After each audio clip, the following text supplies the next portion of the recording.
Hello, everyone. Hello, everyone. My name is Jessica, and I am the creator, if you will, of the Unlearning Anti-Blackness book club. Welcome to our stream.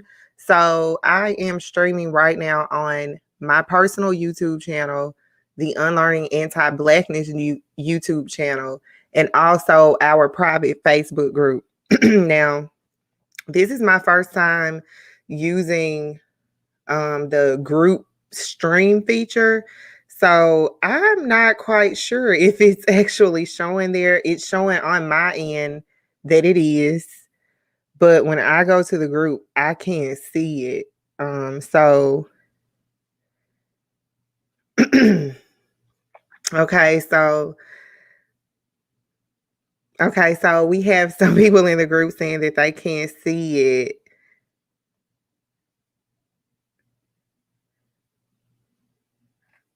Let's see. I'm gonna put the YouTube link. I'm sorry. There was really not much of a way for me to test it. This is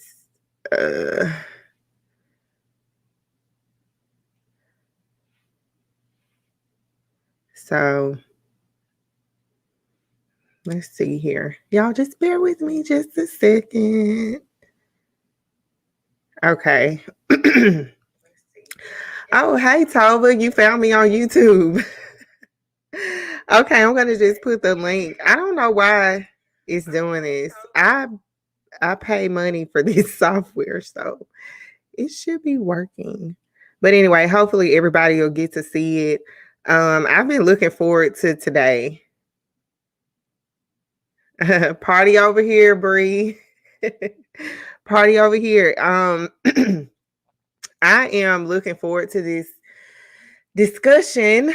It was tough to read. I actually had to make a margarita to discuss this. So hopefully we can get through it. Let me tag Nick in here so he can see. Technology, boy, you cannot rely on it. Got to have a backup plan for the backup plan.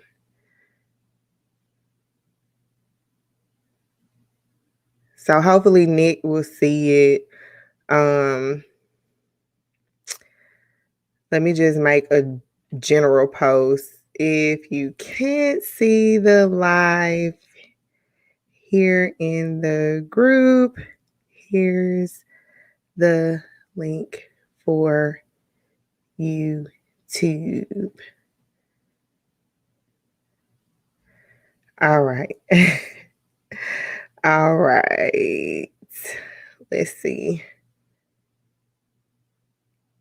All right. So I've posted that the link is in YouTube so everybody can kind of follow suit, but I want to get started because I could talk all night about this and I don't want to do that.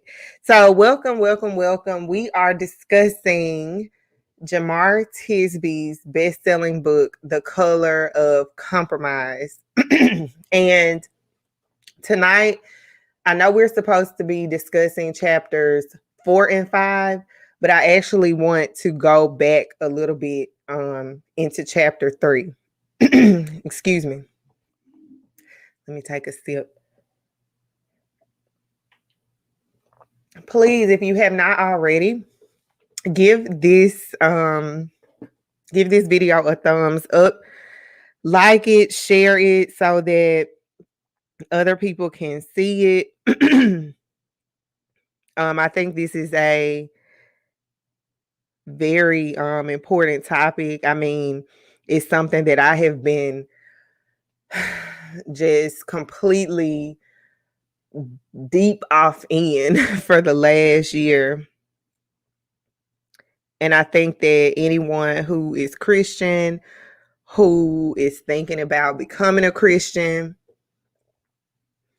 who's on the fence and trying to figure out some things, and if it has anything to do with the condition of the world specifically, racism, then I think this is very important. It actually it actually has been the only thing that has been important for me for the last year, like I said, because when you think about your spirituality, when you think about what it is to believe in something, your own personal beliefs, if you start to experience or feel anything that you just really can't shake and that causes you to then doubt, that it kind of turns your world upside down. At least that's what happened to me. And I was led to this book, and I really think that if you know anyone who needs to hear this conversation, whatever end of it they may be on, please again share the video. So the book club, I want to eventually move this into a physical thing where we are actually meeting up or we're having discussions. I have some ideas about an after show. I talked to Nick and Yolanda about that last week. So I have a lot of things in motion, but they require support. So if you would like to support this book club, feel free to become a patron. There is a monthly membership option, and basically you will get exclusive content and perks and all of that in exchange for your support. You can also send a contribution to Cashapp at jessisimien. No, it's not it's the $. I'm going to put it in the comments. But yeah, that's the Cashapp if you want to make a contribution. But everything goes back into producing the content, finding the books. Eventually, I would love to ship out the books in a box or something, like a monthly box. But I just want this to grow because as long as I'm living, I'm going to be Black. Therefore, the issue of anti-Blackness is always going to be something that I'm concerned about and that I'm interested in talking about and working through and really helping people to identify this so that we can undo it. And I appreciate your support. Now, if you cannot support financially, you can always just like and share the video and subscribe to my channel on YouTube. The book club has its own channel, but all the links are on in the actual description or the comment section for this discussion. So you can find it there. Now, I'm going to continue to reiterate this for every discussion because I just, you never know who's watching for the first time or who doesn't know something. So I want to just share with you the purpose of this book club and why I think it's important to discuss Christianity. So the book club was born actually out of my journey with Christianity. I'm one of those people where I grew up in the church. I went to traditionally Black churches. I've gone to more modern Black churches, like wannabe transformation churches where Mike Todd is at. And I don't know if I want to use the word ended, but I will say that I paused my church experience with the last church that I was attending, and it was a multiracial church.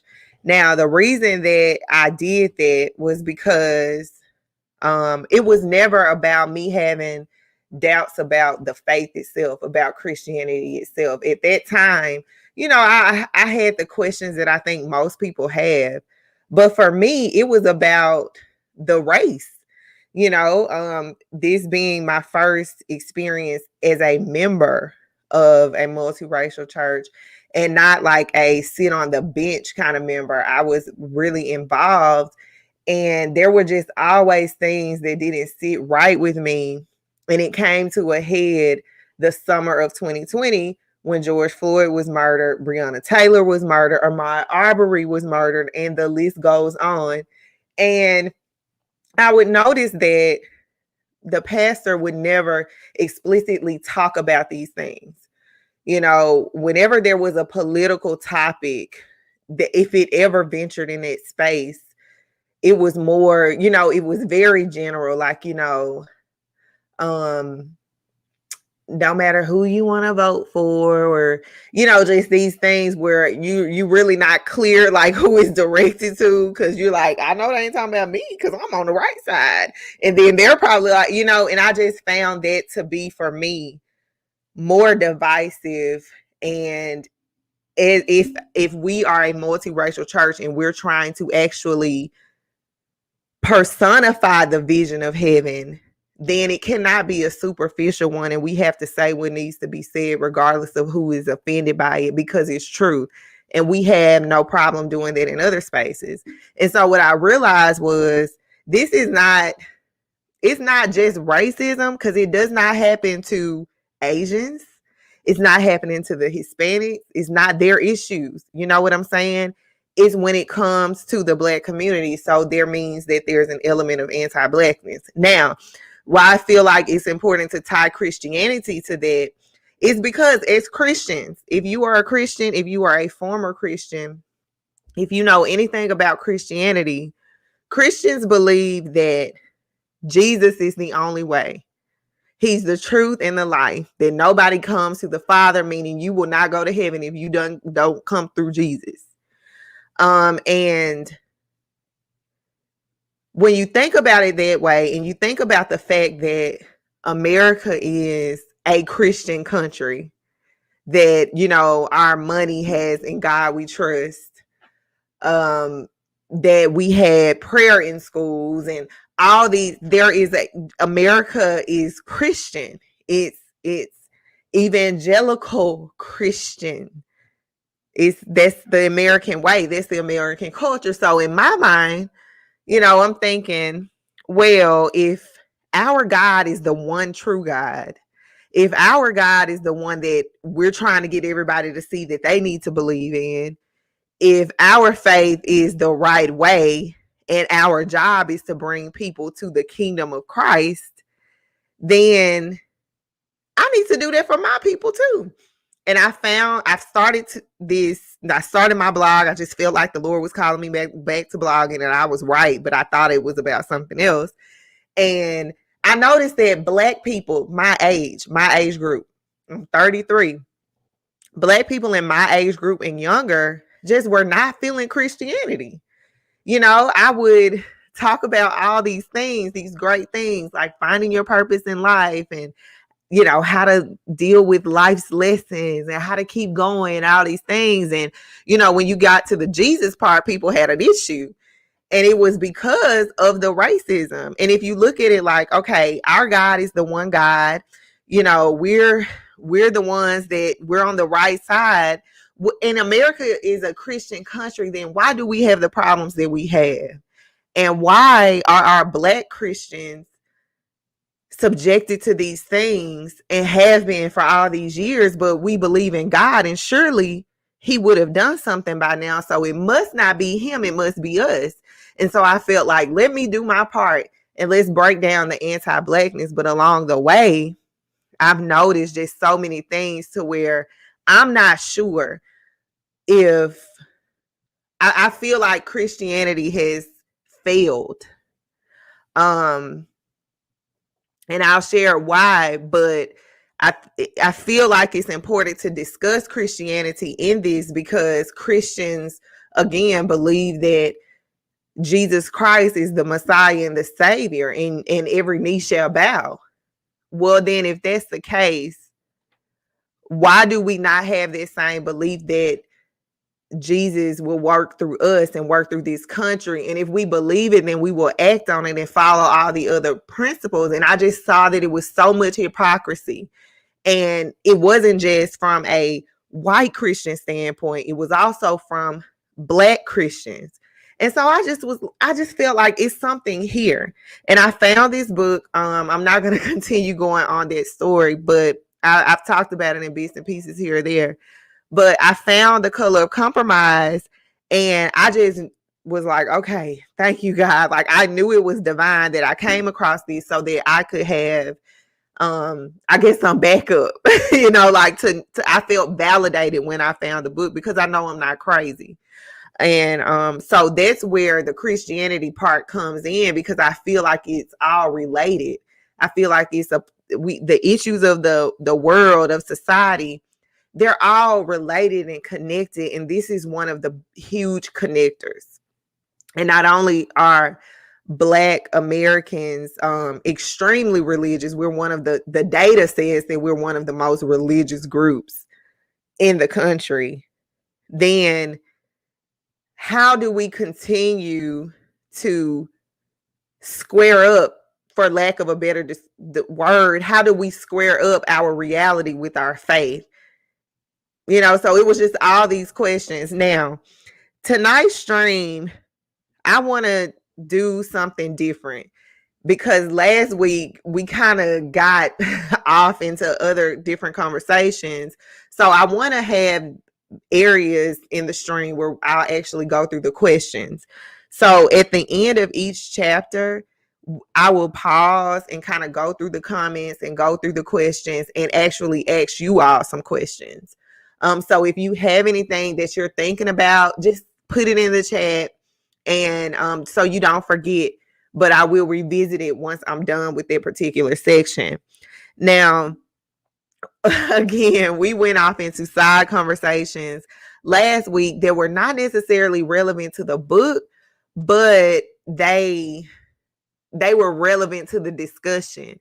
And so I'm trying to figure out, what do I do with it? What do I do with that? And I want to do a podcast style after show where it's not live, but I invite you all to come on and we can just continue our conversation, but I'll be able to edit it and republish it for everyone else who may or may not have been able to join. Let me know what y'all think about an after show, because there's something that I really want to do so that we can fully have these discussions and not just stop at the book. Also, I want this book club to be a community.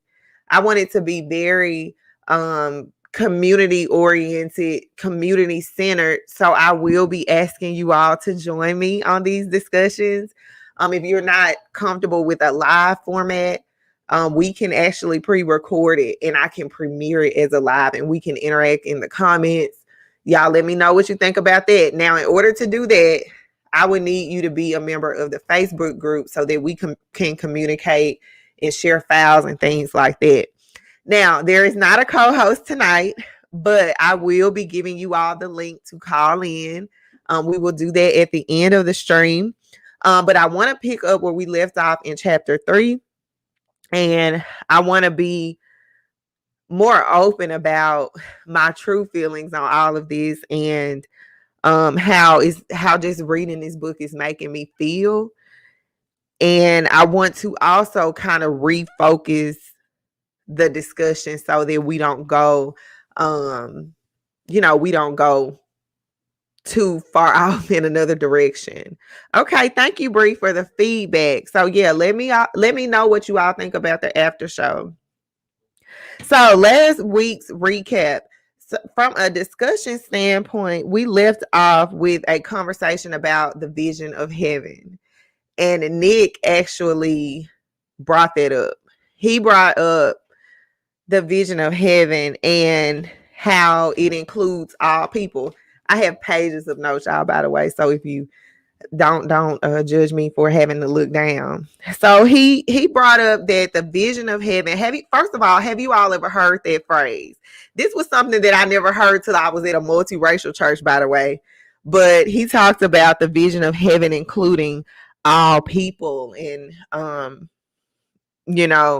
there won't be necessarily a race, or actually, Nick, if you're watching, correct me if I'm wrong, but he was saying that there won't be division in heaven. It'll be people who look like everyone out here in the world.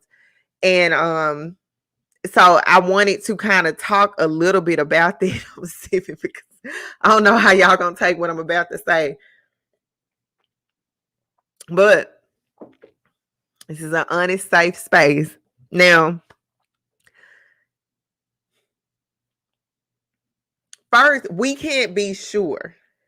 We have to accept, first of all, that because none of us have died and been there, that we really don't know what heaven will be like.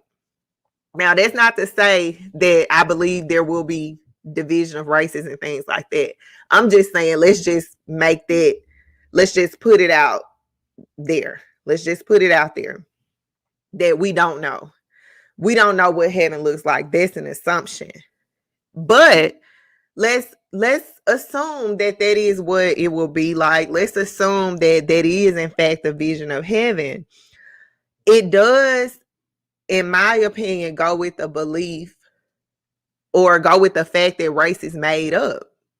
That we're all at the end of the day gonna die. We're gonna go somewhere. And in their afterlife is gonna be people that are different from us. I believe that.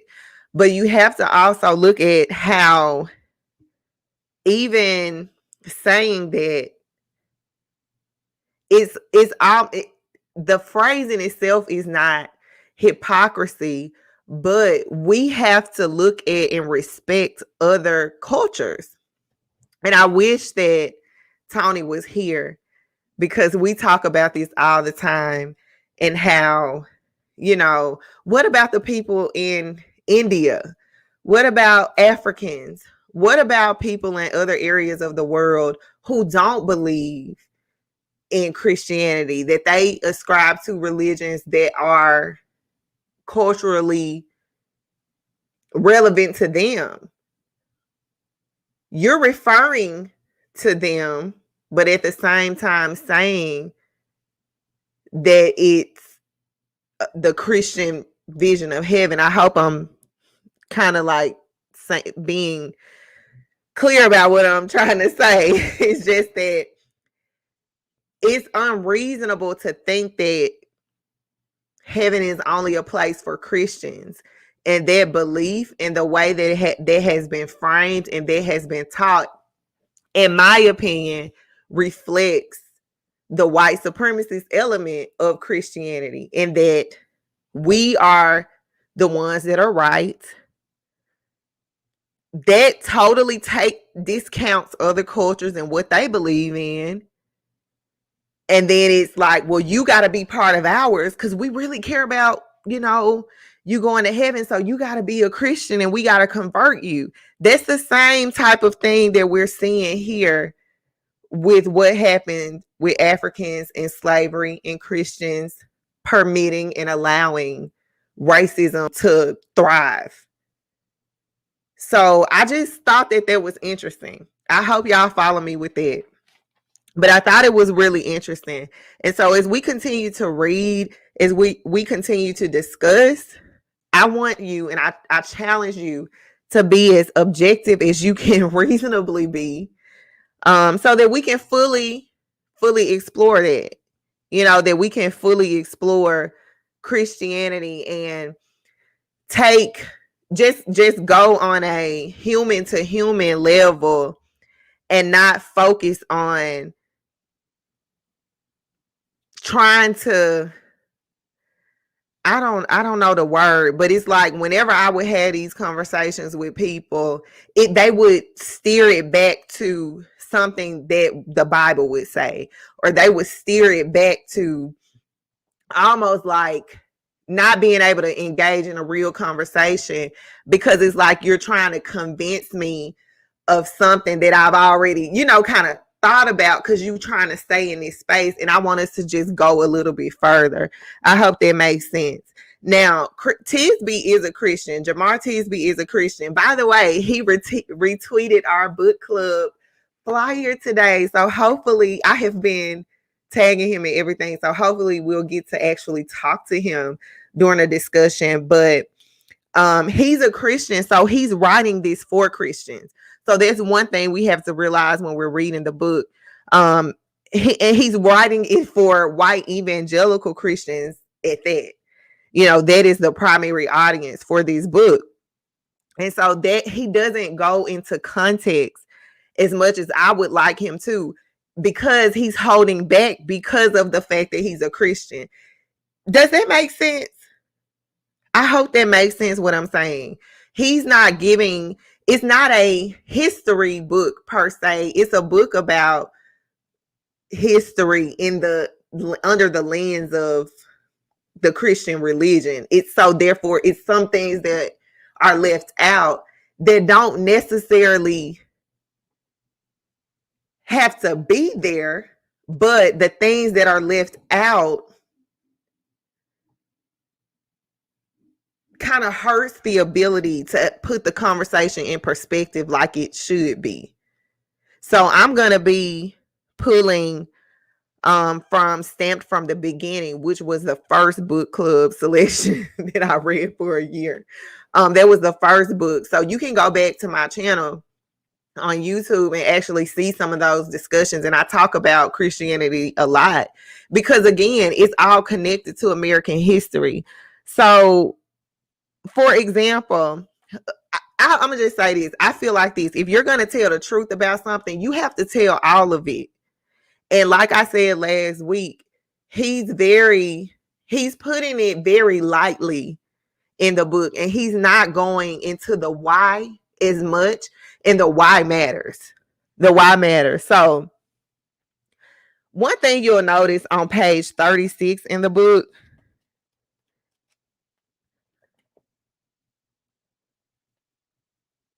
in the last paragraph, the sentence reads, "The effort to convert indigenous people to Christianity was always tied to ideas of European colonization." So let's unpack that. They were not converting them because they really cared about their souls. That's important. That's important. Because, again, we're talking about how Christianity was introduced to these Africans. And we know that Christianity has African roots, but these were not Africans who were Christians.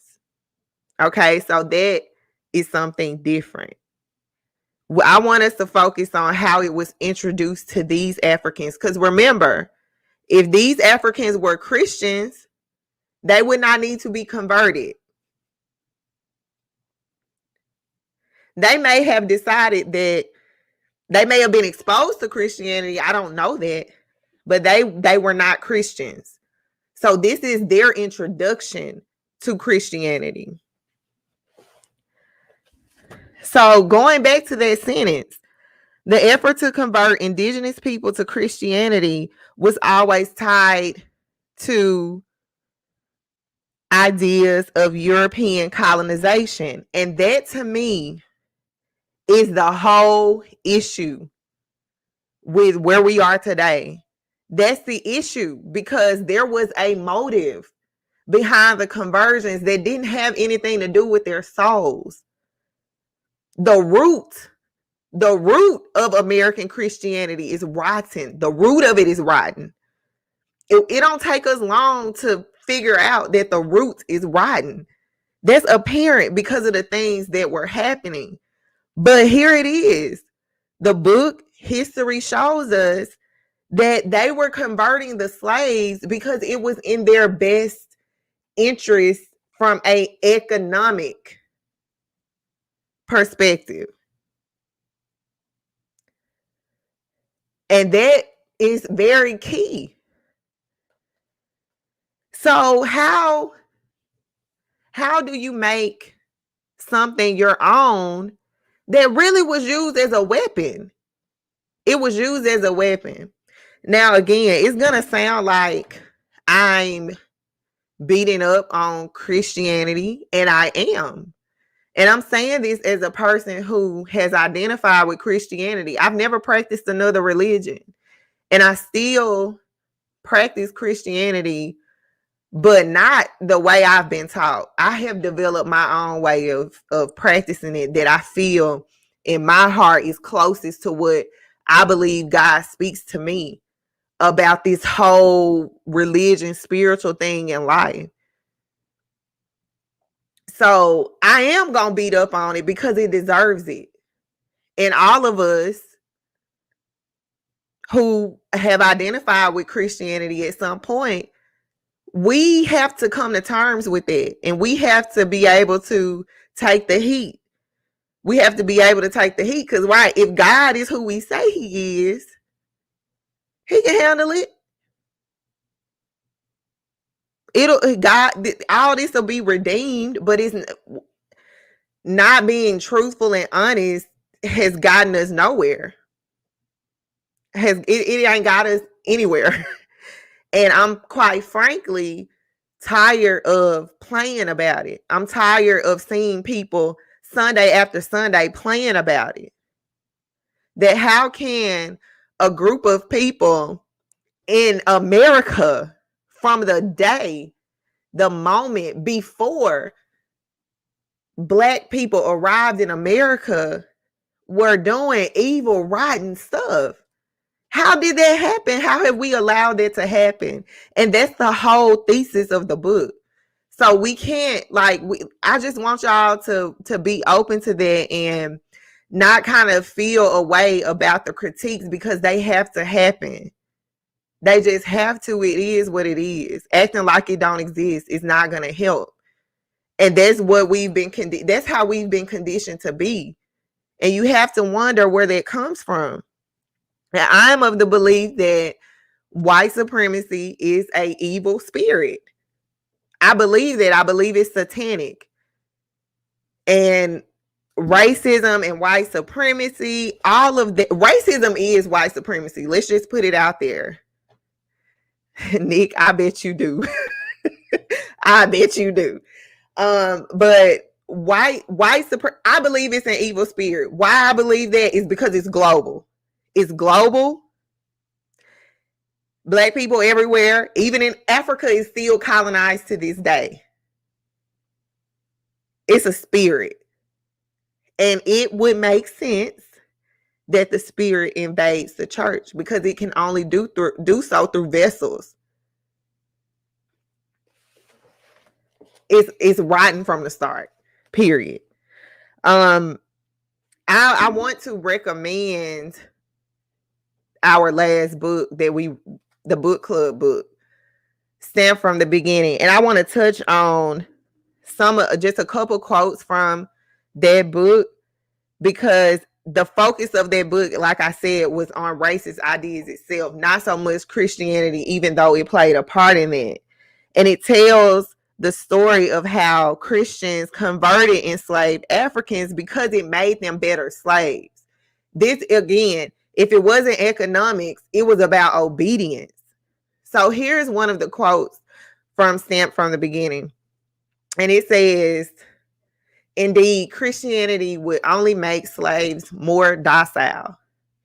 Ligon's recommendation of Christianizing the slave for docility appeared during a crucial time of intellectual innovation." So basically, when Europeans were converting slaves, they noticed a pattern, and they exploited their findings as they did everything else. The pattern was that the slaves who were becoming Christian were becoming they were becoming more submissive. That's the word. They were becoming more submissive. They were listening to the slave owner. They realized that this faith, this new faith, the instruction that they were getting from this faith was making them be more submissive, because it was a master. It was the commonality of the master element, and they capitalized on it. It wasn't about saving of souls. So you have to wonder, what did it even mean to be Christian at that time? If the Christians were the ones manipulating the scriptures to fit their interests, their personal interests, who were the true Christians? What did it mean to be Christian at that time? I would love for you all to answer that question in the comments right now, and I'll share some of your responses. But I don't even know. I would say that they weren't Christians. But at the same time, I also only know what I've been taught. And what I've been taught has been tainted just as it was back then.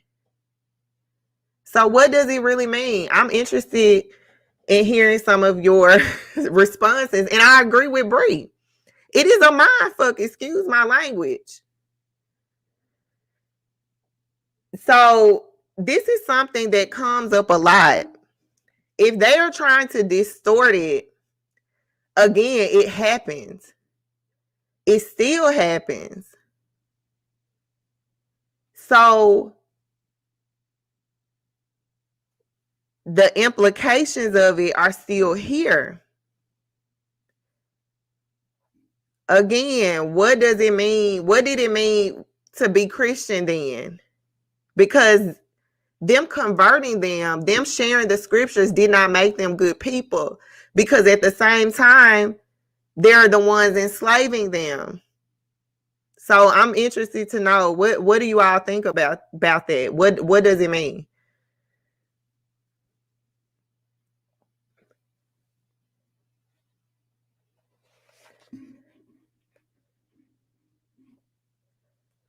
I'm gonna also pull another quote from Richard from the Stand from the Beginning book. Richard Baxter urged slaveholders to follow God's law in making slaves into Christians in his well-traveled treatise of Christian Directory. He told them to make it your chief end in buying and using slaves to win them to Christ and save their souls. So this is what was motivating the conversions. Remember when we read in the book how all of a sudden people were trying to convert their slaves? Again, it was because they were getting their orders. They were getting their orders. Nick, I don't know if you got to hear this, but I'm gonna touch on some of the comments at the end of the chapters, but I'm just putting this here because it was in reference to the last questions. And I did say Africans were exposed, but that was not their religion. And Jemar Tisby goes into that, as well as Ibram X. Kendi. So going back to Stamp from the Beginning. Oh, let me take this comment off. This is part of where the campaign to do the conversions was coming from. It was their orders. And the reason why I feel like excuse me, why I feel like y'all, I'm not saying Christianity was not there. That's not what I'm saying. I'm not saying that. I know that. But that's not relevant to this. That's not relevant to this. Christianity to these Africans was introduced. They were exposed to it. It existed in Africa, but Africa is the biggest continent in the world. It's not like they was in Mississippi and the Christian Africans were in Alabama. Many Africans also were Muslims. They were exposed to it. I'm not saying that they weren't, but what I'm saying is that takes away from this whole thing. It takes away from America. We're not practicing Christianity the way African Christians practice it. We're practicing it in American way. We've adapted it. It's different. And the influences of slavery are embedded in it. That's not the same as what's going on in Africa. That's not the same. And that's something that a lot of people bring up, but it's not the same. That's like saying, well, the Africans eat this kind of food, like we know, but that ain't what we eat here. We don't like it here. We don't like the way it tastes here. That's not something we want to go and pick up because it's not in our culture. American Christianity is totally different.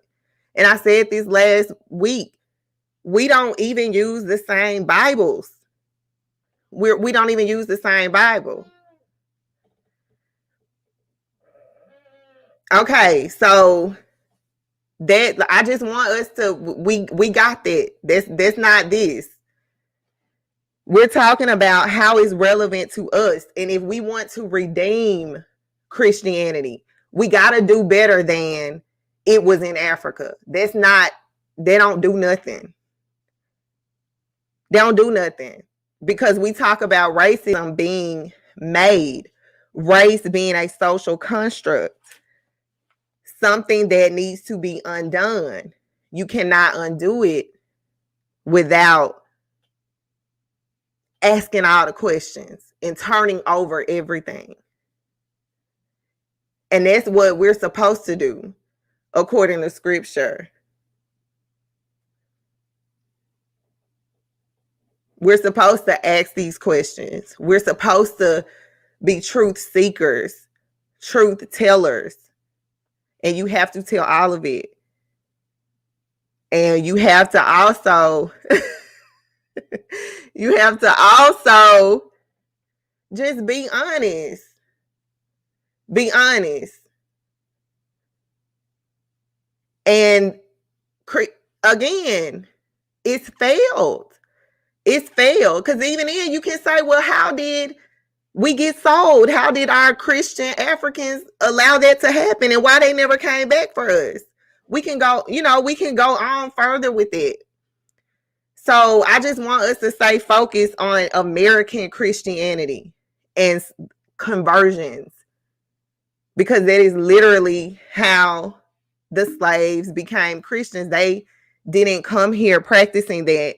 That's outlined in this book as well as others. Now, we can try to find a book that goes more into African Christianity, whether or not African slaves came to America with Christianity. I just have not seen that, which is further reason why I had to be like, hold up, let's just really deal with this, because I never saw that. So I want to keep it in that space from an American point of view. And so I want to bring up another question, and I'm almost at the question and answer part. I'm almost there. But I want to ask another question. So do you think that racism can be unmade? If race was made up, then that means that it can be unmade in theory, right? We could say that. But do we think it can actually happen? If yes, how do you think it can happen? And if you don't think it can happen, why do you not think it will happen? For me, my honest answer is I don't know. It's just I don't know. I don't know. Because literally everything in America has to do with race. We use it for classification purposes. I don't know that we can undo it. If we undid it, everything will have to come down. And I don't know how comfortable people are with it. I don't know. So I'm interested to hear what you have to say about that. As y'all are thinking about that, I want to go back to the book on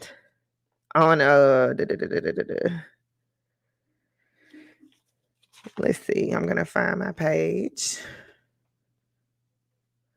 Okay, Bree says no.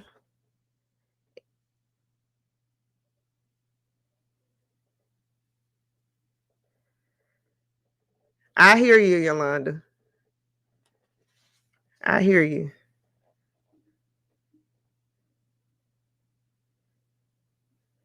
I hear you.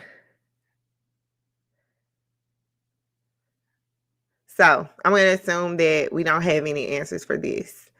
I want to go back to a page. I'm trying to find to take this off. Okay.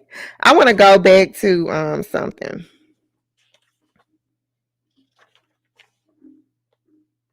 I hope I put it in my notes. I hope I put it here.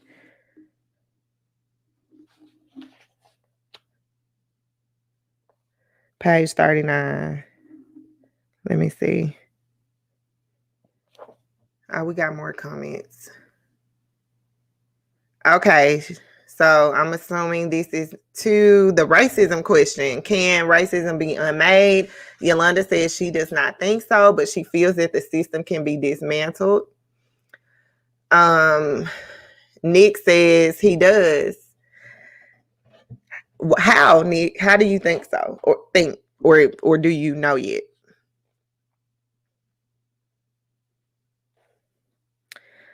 I'm trying to find a line.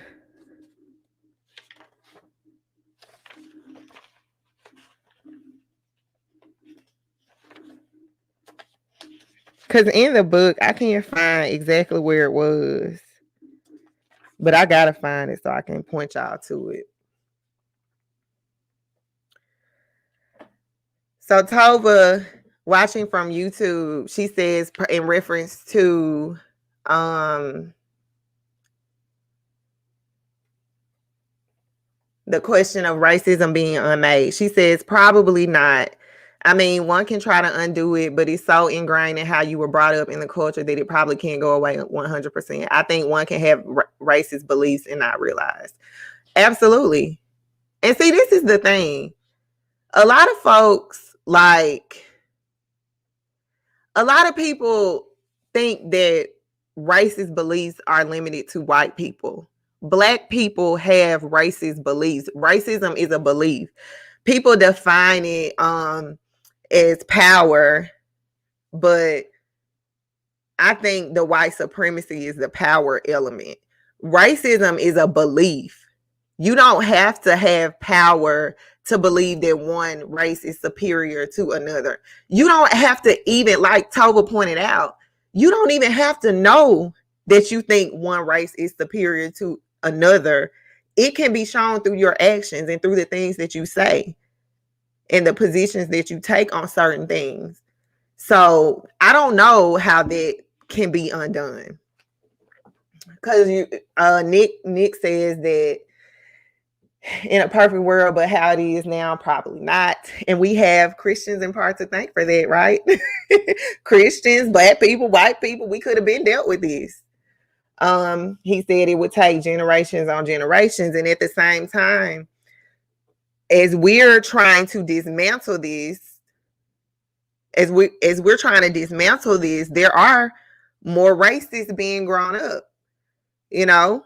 So I don't know.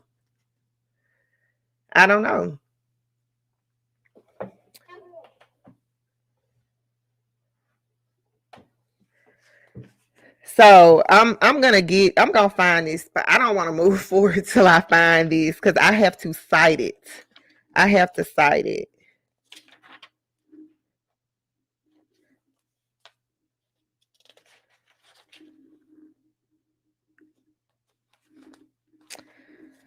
Where did I put it? I gotta find it.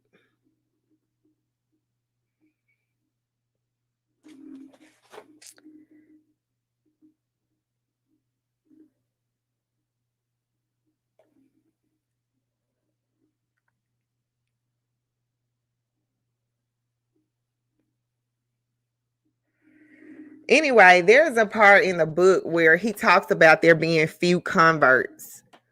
That there were few Africans resisted being converted. They resisted it.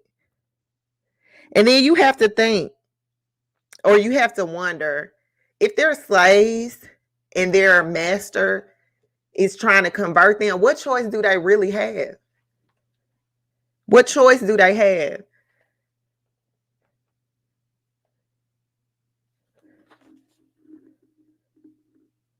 My baby's in there crying. I don't know. I can't find it. But I did want to kind of discuss this baptism oath. I don't know what other thing to call it. So on page 38, it talks about what they would have slaves recite before baptizing. And the reason why they did that, as you all read, was because they did not want slaves to basically demand their freedom. They were shackling them in real life, but freeing their souls. It's hard to defend. Just being real, it's hard to defend.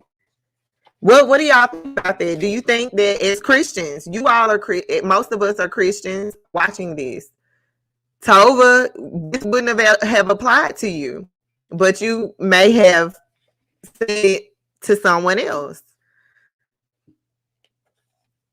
Would you all have said that? You got the whip, they got the towel to wipe your face, and a whip right here. What would you have done?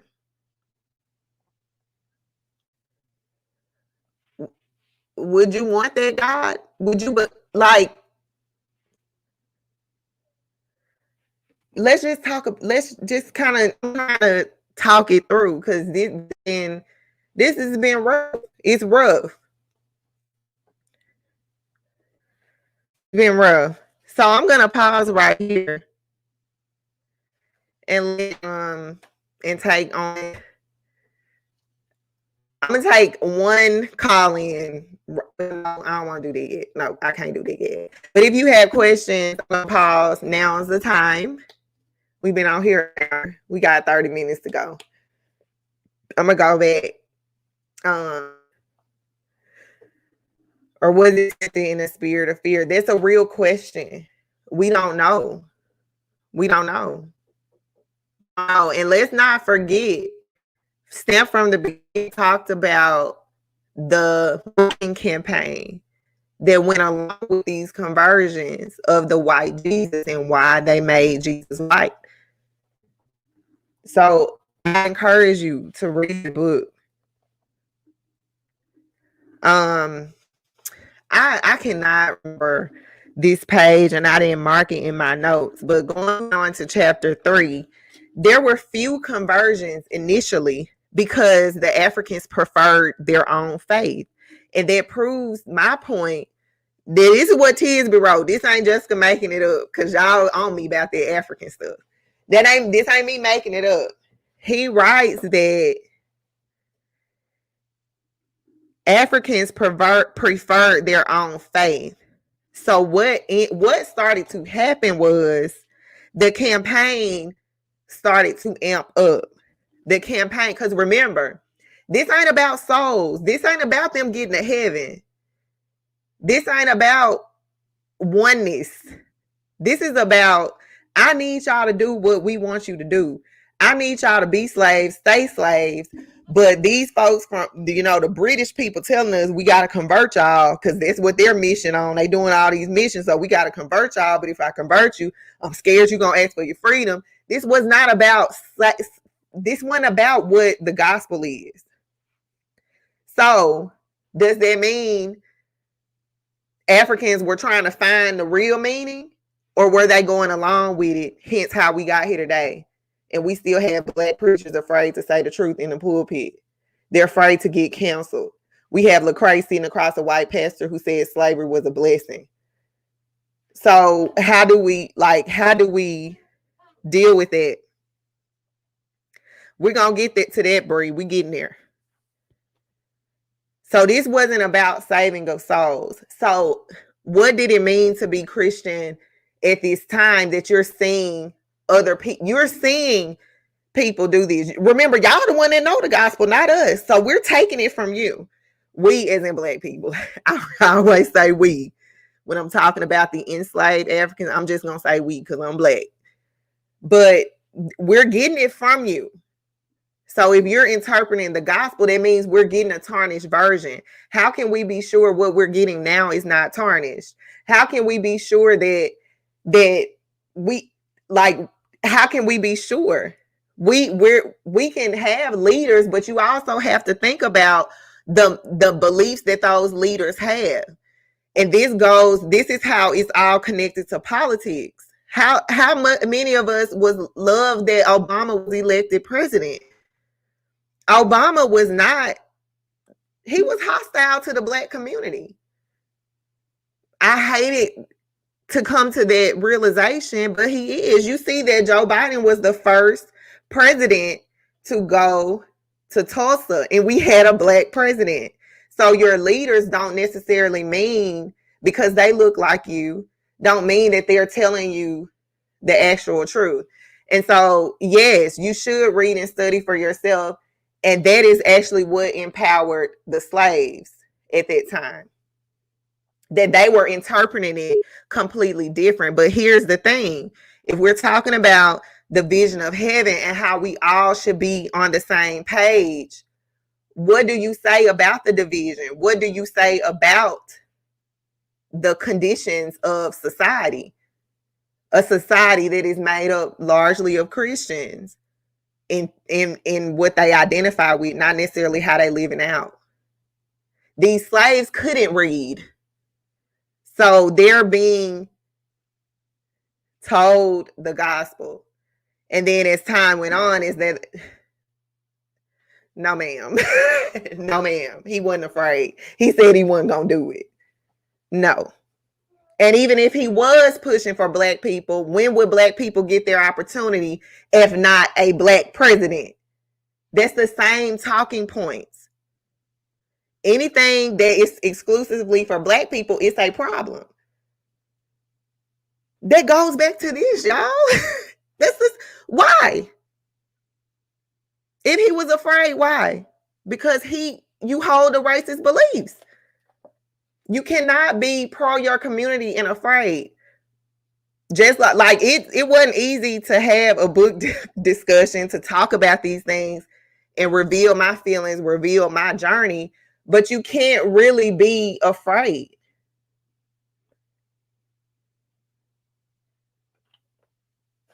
And it's still happening, but reading and studying, where's the doing? How do we come together? Because this is still a separation. This is white Christians aren't having these conversations. It's literally a mirror. So I'm not, I hope, like I'm hyped right now, but it's not like personal. That's just my energy because I'm very passionate about this. I'm very passionate about this. Y'all go look up Obama. He's not who we thought he was, and not even really who we want him to be. He turned his back on his Christian pastor for what he said about black people. Obama also Jews got reparations, and black people, Joe Biden just said it ain't happening. But that's another conversation. That's another conversation. But how do we, if we're all reading and studying for ourselves, we all should be coming to the same conclusions as far as right is right and wrong is wrong. And black people, we've done a disservice. We have failed. Christianity has failed part of its membership because the white supremacy, the white privileges, they're not speaking out because they don't want to lose their privileges. So it's like we going in circles. That's just how I feel. We kind of going in circles, and that's kind of, like I said, that's what led me to start the book club, because it was driving me crazy to sit in church next to people who were open Trump supporters, and we sit here act like we brothers and sisters when you literally vote against my well-being. Make it make sense. And we all serving the same God. Something is wrong. And it ain't me, because I'm the victim. So why can't we see change? Why can't we transform? But anyway, let me move on.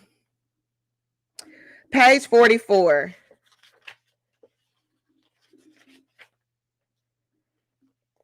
Look toward the end. It's the second to the last paragraph. Revivalist preachers, especially Baptists and Methodists, tended toward dramatic and animated presentations in their sermons. Preachers helped their audience feel the weight of sin, to imagine the threats of hell, and to accept Christ as their only savior. Preachers typically avoided complicated doctrinal matters and focused on the simple act of conversion. That's what we do now. Y'all been to church before. Y'all heard them sermons about having sex before marriage. Ooh, when I had sex, I thought I was going to hell. Among other things that I did in life, other sins that I committed. That fire and brimstone preaching, that was a tactic. That was a strategy. They wanted congregants to focus on their sin. And you notice how that chalks up. Y'all, my baby, he been crying. Oh, come here. I'm sorry. All right. You okay? Okay. Stay right here. So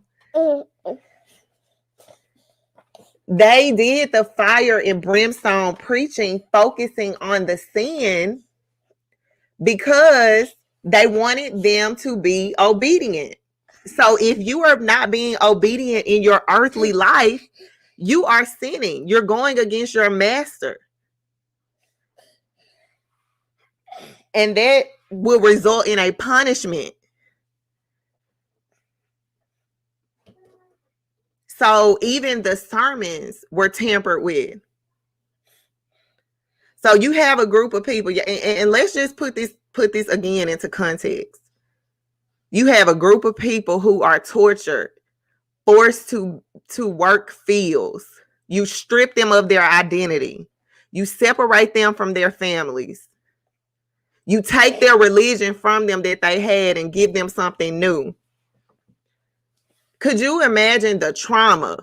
Then you tell them that they're going to hell if they don't endure.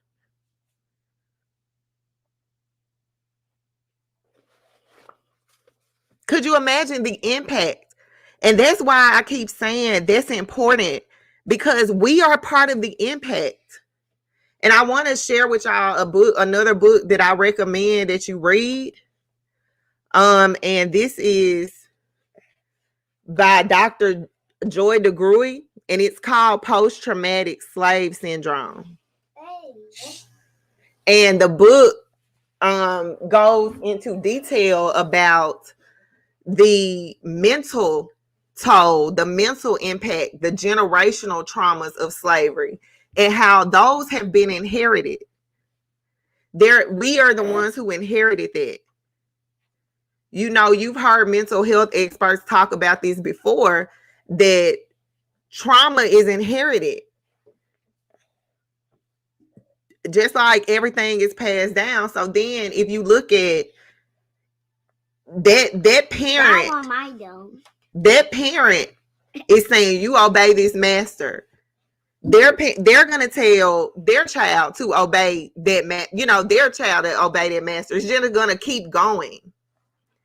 And where's the breakaway? It's called that's the status quo. Y'all, I'm gonna put them back in their room in a second. I'm gonna pause. I'm gonna put this here. No, let's see. Yeah, I'm gonna put this right here. I'll be right back, y'all. Give me.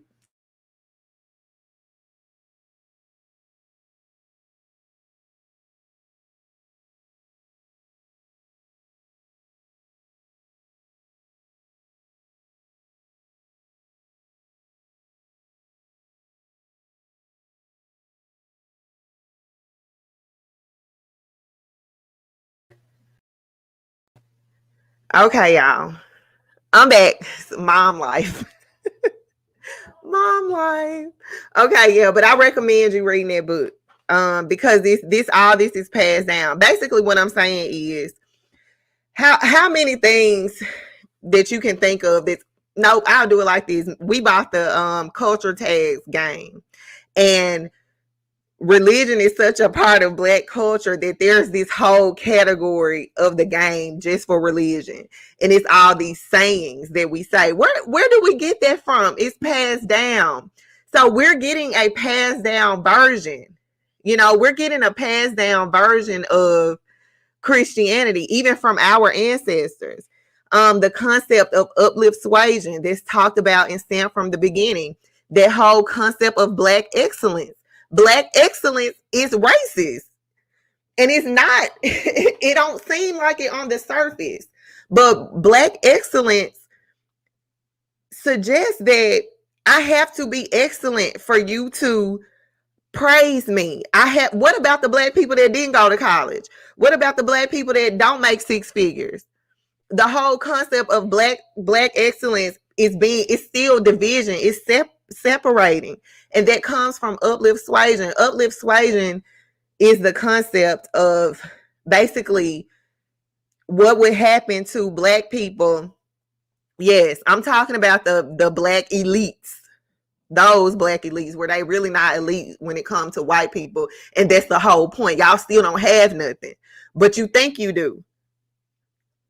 You think you do. And that is by design. All of that stuff is division. I can't go into that right now. I want to, but that's another conversation. I'm trying to stay focused. But basically what I'm trying to say is what the enslaved, the newly converted Christians were getting, they were passing it down. And that's why you had the Nat Turners, but then you had the Sambos. So the Nat Turner took a radical approach to the gospel, but the Sambo would tell on the Nat Turners. Y'all know Nat Turner's rebellion failed because a slave told it. One of the other slaves told it. And that comes from, what did I show y'all? The book Stand from the Beginning. It comes from the slaves being more docile, being more quote unquote obedient, taking instruction. All this stuff is connected. There was a motive behind it. If you have a motive, guess what that means? That means you have a strategy. I don't appreciate the fact that my spirituality was tampered with. I don't appreciate the fact that my relatives, my ancestors' spirituality was tampered with, because how are Black people the most religious group and we still at the bottom? That don't even make sense, because their religion should empower us. But you have, like Yolanda said, maybe Obama was scared. Why you scared? Obama got a whole devotional book out there of prayers for the president. How you scared to do something for your people? So that I'm just telling you, it was mental. They played with it. They tampered with it. And I don't like that, because I still see it today. And Black people are so, they don't even get it. And it's like talking to a wall. So that's why this book club exists, so we can continue to talk about this, and we can just put some more things out there, some alternate perspectives out there.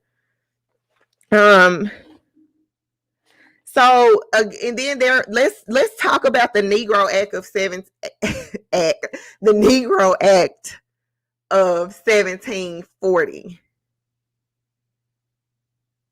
Hold on. You said it's easy to talk-ish, but it's harder to walk it. No, it's not.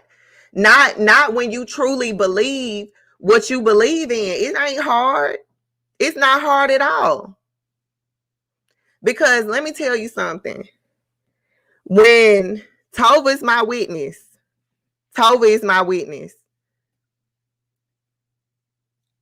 I was pissed about George Floyd, about my church at the time. I was upset because I felt betrayed. I felt less than.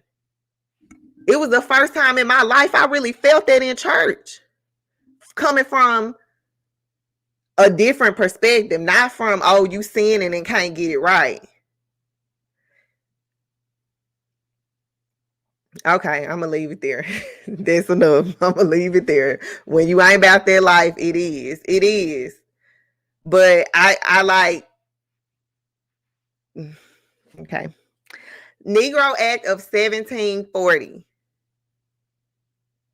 South Carolina passed the Comprehensive Negro Act, making it illegal for slaves to move abroad, assemble in groups, raise food, earn money, and learn to read English. Owners are permitted to kill rebellious slaves if necessary. Were the owners not Christians?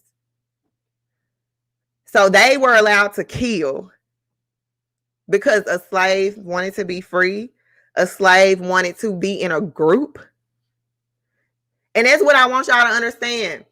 They were monitoring the religious stuff. So you're not going to say, yes, y'all. That's how you get a bunch of black people that's not about their life. That's how. You got somebody monitoring what y'all talking about. What's going on over here? What y'all rebellion? Free? God said freedom? Y'all looking at Exodus? That's the chapter y'all like? What's up with that? Let me put a stop to it. All I just want y'all to be open to is the trickle down effects of that. You ain't finna sit here and tell me there's no trickle down effects, because we see it, we know it. That's why we here. Page 47. He talks about the Christian allies advocating for the rights of enslaved people to learn Christianity and to worship. That's interesting, right? I'm going to advocate for you to be a Christian and worship with me, but I'm not advocating for your freedom. I'm not advocating for you to not be enslaved for 400 years and then go through all the other stuff you're going to go through in the future. That's not important. We just want you to be Christians. Now I want to give y'all another question. These are some discussion questions that I put together, and they are on the Patreon. So since we're talking about freedom, the missionary movement maintained a strict separation between spiritual and physical freedom, and it emphasized spiritual deliverance, not immediate liberation. Have you experienced this throughout Christian history in your own life? How do you still experience this? If you all would like to share, please do so. I think I really said all I had to say about that. I'm interested in what you all have to say.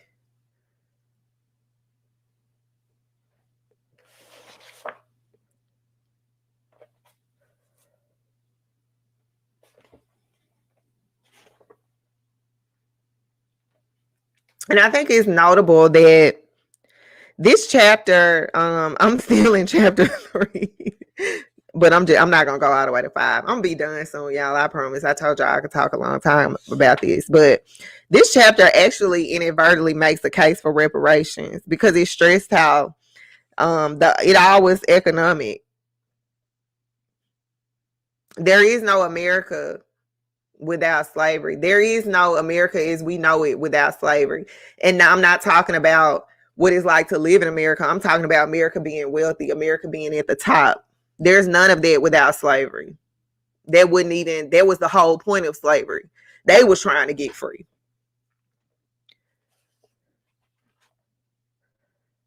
Also, it talks about how the church would this was a very political. And isn't that interesting? That it was this was all political because they had their economic interests. They didn't want slaves suing for freedom. Elizabeth Key is a former slave.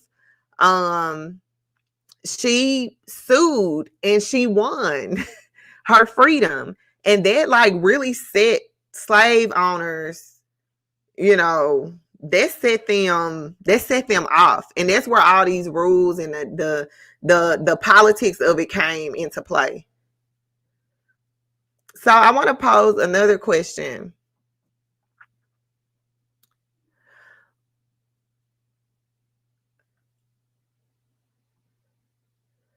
What do you remember being taught about history in school, and how was race framed? Because I learned a lot about the separation of the church and the state, but it hasn't that's not real. The church has always been political, and I want to share article with y'all.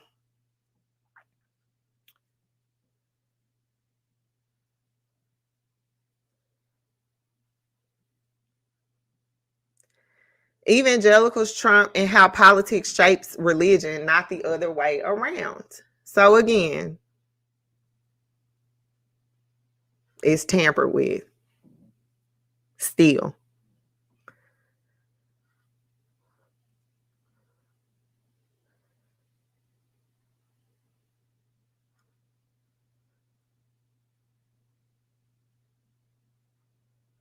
It says the idea that conservative white Protestants would vote overwhelmingly for a thrice married womanizer who did not belong to a church and was manifestly ignorant of the Bible produced a cascade of editorials chiding them as moral hypocrites who excused Trump and what they previously, however you pronounce that word, and Bill Clinton. So the church is political, but notice that politics only applies to certain things. And, this question, it's a legitimate question. And I'm sure Nick or Yolanda will probably have an answer for this. Because I don't even really know. And that's me being 100% honest. Because at some point, like, when I'm, Bree, you trying to get me in trouble. But I just want to share this. Oh, this was another article, but I don't like the way it's showing here on the screen, and I don't want to jeopardize like messing up. So I'm not gonna try to go through that. But the church is political when it wants to be. Let's go ahead in chapter 4. I do want to just say this. I thought it was really interesting how the AME church was founded. I never knew that. Did y'all know that the AME, which is the African Methodist Episcopal denomination, was started because the black pastor could not kneel and pray in the same space as a white pastor? How that's interesting, right? I never knew that that's how they was started. It's kind of radical.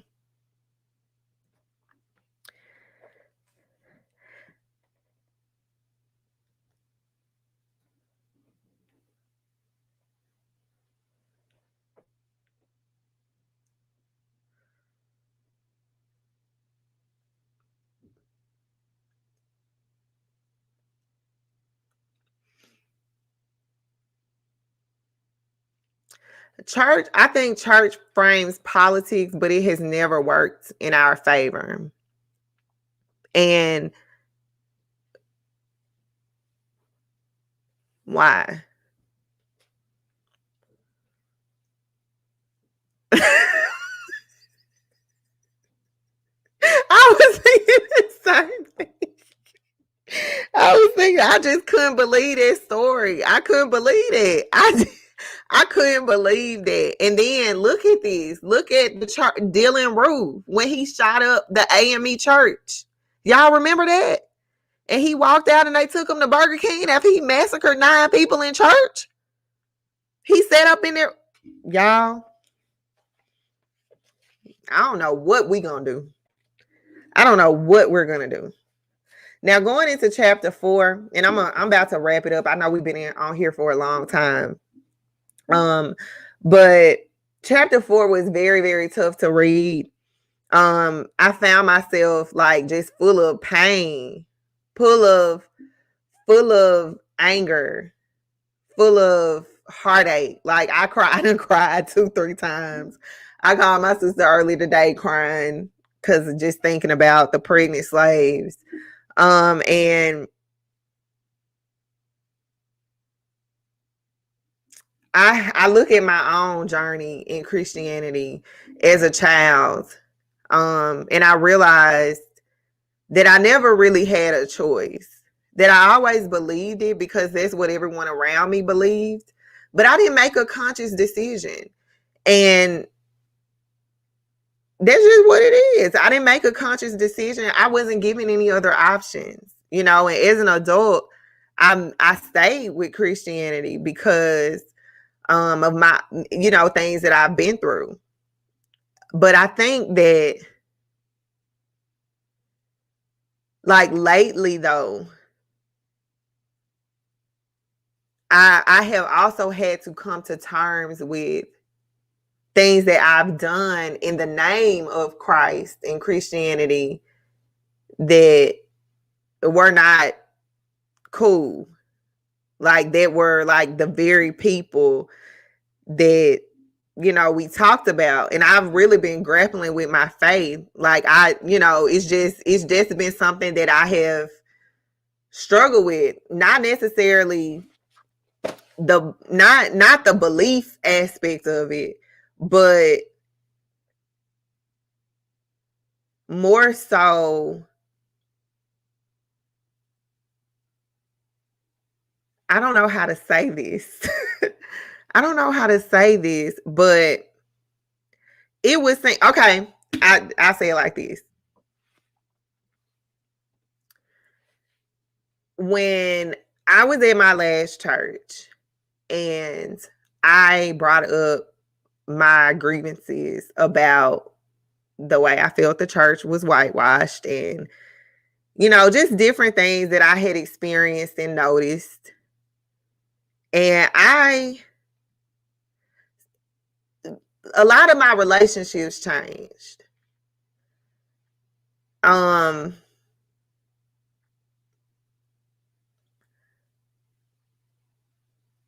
felt like a problem because I was bringing certain things up. And I remember being in, I told y'all, the invite only race group. And I was talking about how I have just always been aware and conscious of my Blackness. Like, growing up, being a young girl,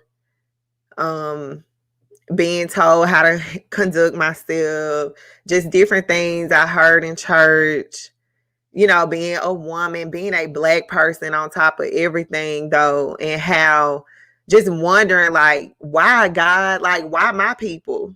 Why I have to be Black? Why I have to be Black and go through this?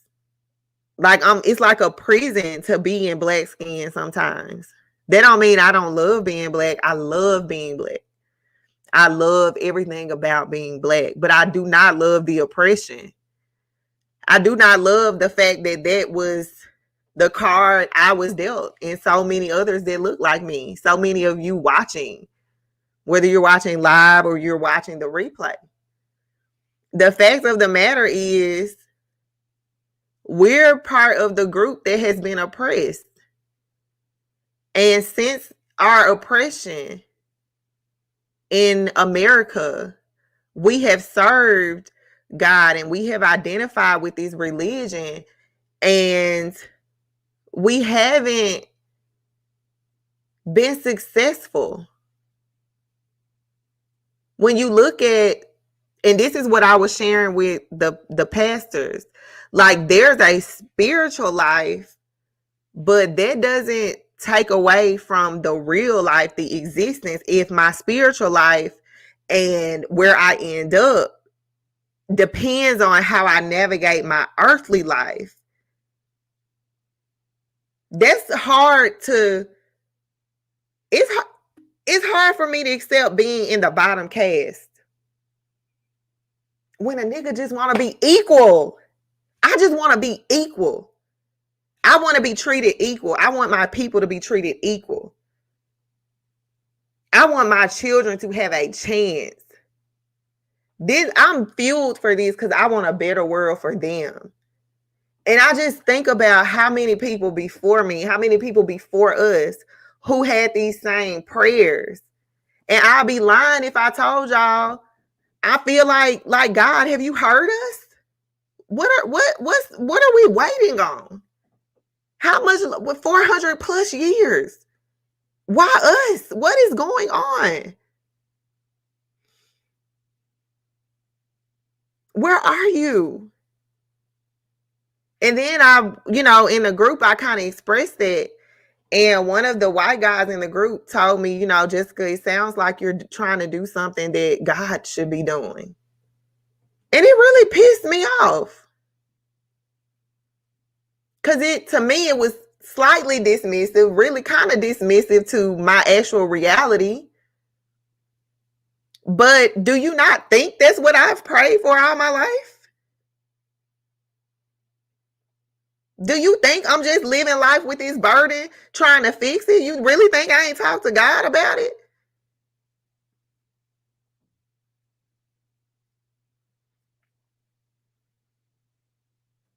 And those are some tough questions.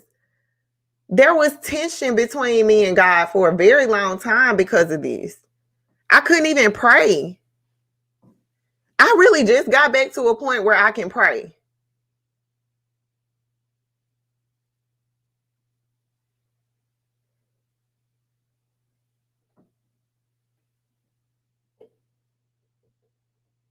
And it's just like, I don't know if I'll ever get these answers to these questions.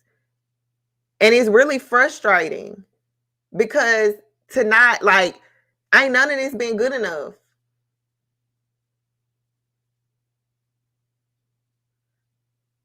And I don't know what to do with it. I really don't.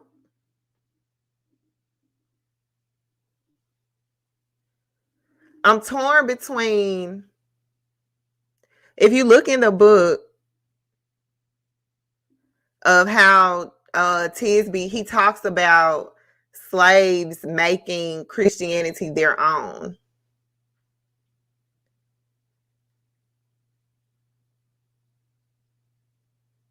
And I'm like, okay, they're making it their own. So a lot of the things we see now in modern day Christianity, that came from slavery.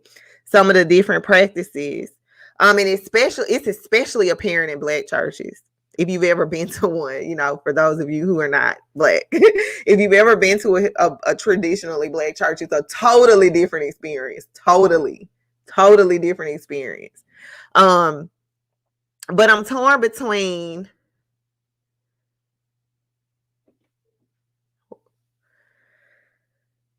viewing, like, when you think about how enslaved Africans made Christianity their own, I'm torn between viewing the growth of Black Christianity as resilient, because it's almost kind of twisted. And Yolanda, I don't think that, like, Bree is my sister, if you haven't figured it out yet. She's not trying to discredit God. And I think that, and Bree, you can answer for yourself if you follow God, but I just feel like that's where that comment comes from. But God is personal. God is not limited to what I believe he is, or what you believe, or what someone else is. It's personal relationship. That's the whole concept of Christianity, that Jesus died on the cross so that we can have this direct relationship with the Father. So then we can't really say what someone is doing or not doing, and we can't make that mean something for them, because you may hear a discrediting of God, whereas some person, that is a genuine question. That's a genuine feeling. And I also think that this is something that I've done. Look, let me tell y'all, this is why I said I wish Tony could be here to talk about y'all with this. Because when we first met, he was like way ahead of me in terms of his comfortability with his relationship with God. He was like, I would be like, boy, do you even believe in God? Like, I just used to just be on this, like, I judged him so bad. I told him, like, I didn't even know if we could get married because I had to make sure he believed in Jesus. Like, I was not open to what, like how he was talking about his experience with God and who God was for him, and how he felt like God was speaking to him about things and what he got from it. And I think that's really the beauty of, and that's the true freedom of it all, that you are allowed to ask questions. You are allowed to challenge things. You are allowed to, what we talked about earlier, critique. This isn't not this. You can't listen. I think the church discredits itself. Let me just put that out there. And you can't read this book and not say that. You can't look at the conditions of the world and not say that. It's not about discrediting. It's about really having a conversation of what is going on here and how do we move forward. And we don't get to do that until we, like I said, we have to unfold it and just really be open.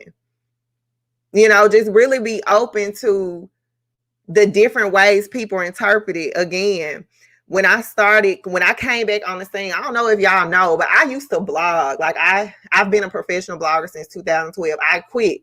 I had stopped doing it. I mean, I had so many opportunities, work with so many brands, and I just completely stopped because I just didn't want to do it anymore. When I started going through my spiritual process, God really pulled me back to blogging, and he pulled me back and, it was like, just if you're going to be blogging, you got to talk about me. You got to talk about things that matter. You have to talk about things that's important. And this was one of the obstacles.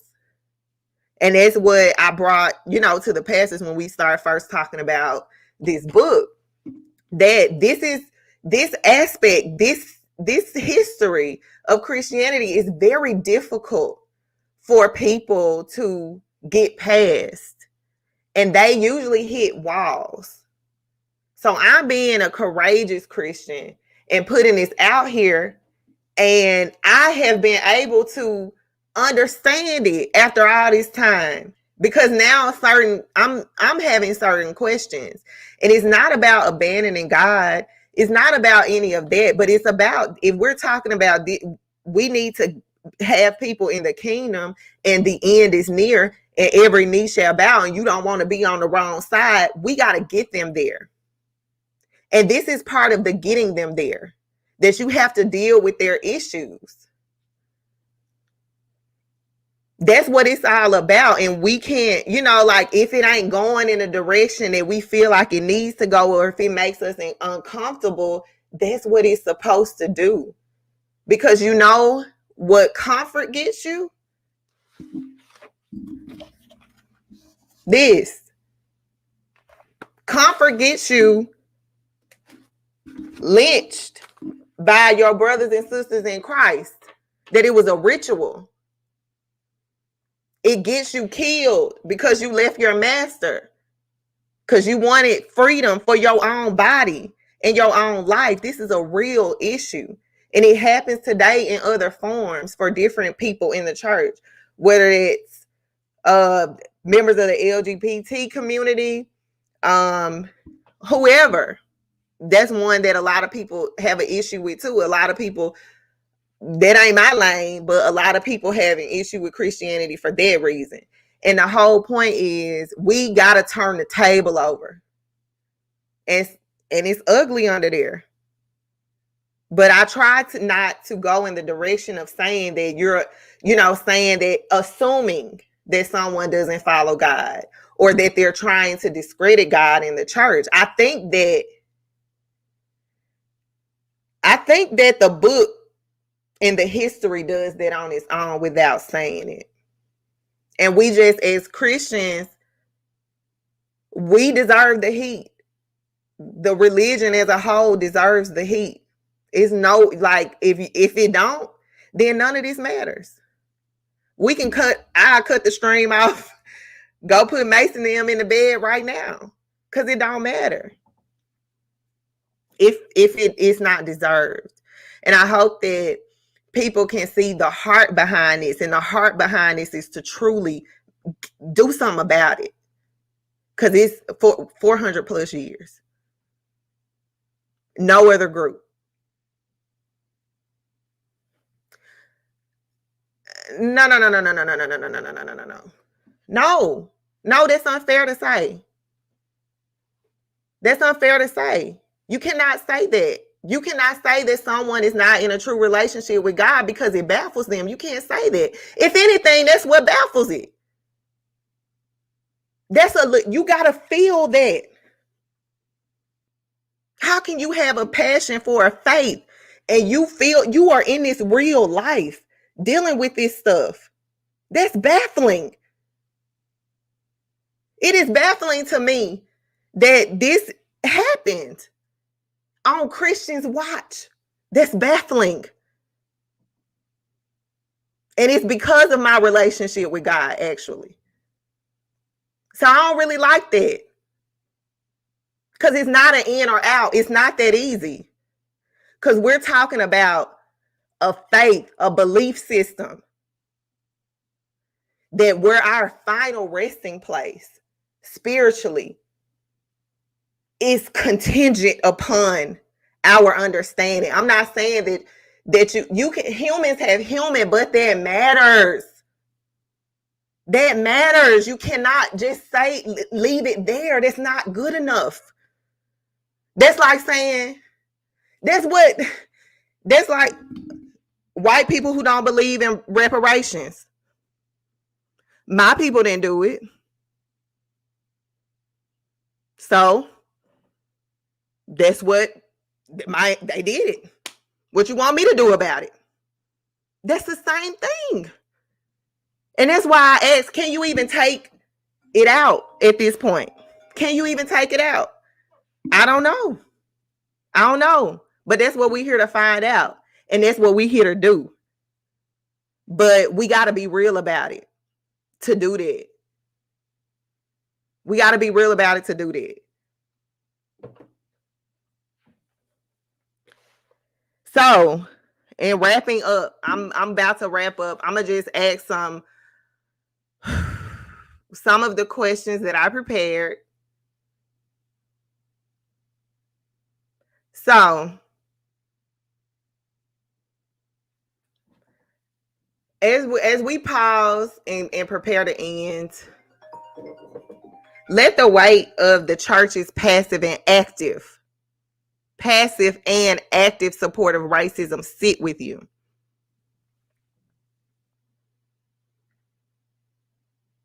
Let it sit with you for a minute. How does this history impact you? And how does it shape your relationship to the church today? Or right now in this moment? Sit with that weight.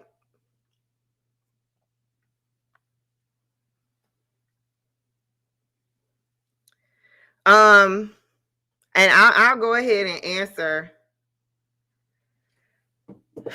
The weight is heavy for me personally. Can I put the question? No, I can't. The weight for me is heavy. I'm angry because of this. Thankfully, I know not to sin in my anger. But I'm angry and it impacts me greatly. And it leaves me with a lot of emotions that are kind of difficult to put into words.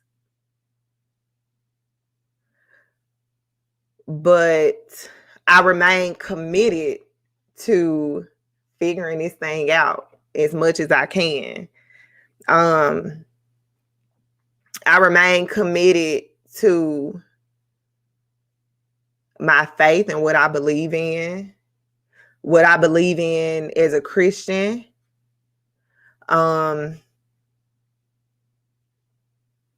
And what I know,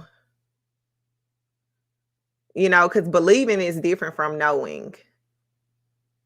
You can believe something, but knowing something is a totally different situation. And I just like having a discussion. So this is impacting me to continue to move forward because I realize the extent of the work that needs to be done. And I realize that time is running out. We see everything around us. We see scripture fulfilling itself in many different ways, not just with the pandemic, not just with violence and things like that, in many different ways. Like many different ways. So I'm just taking it all in and daily. Like this is a daily thing.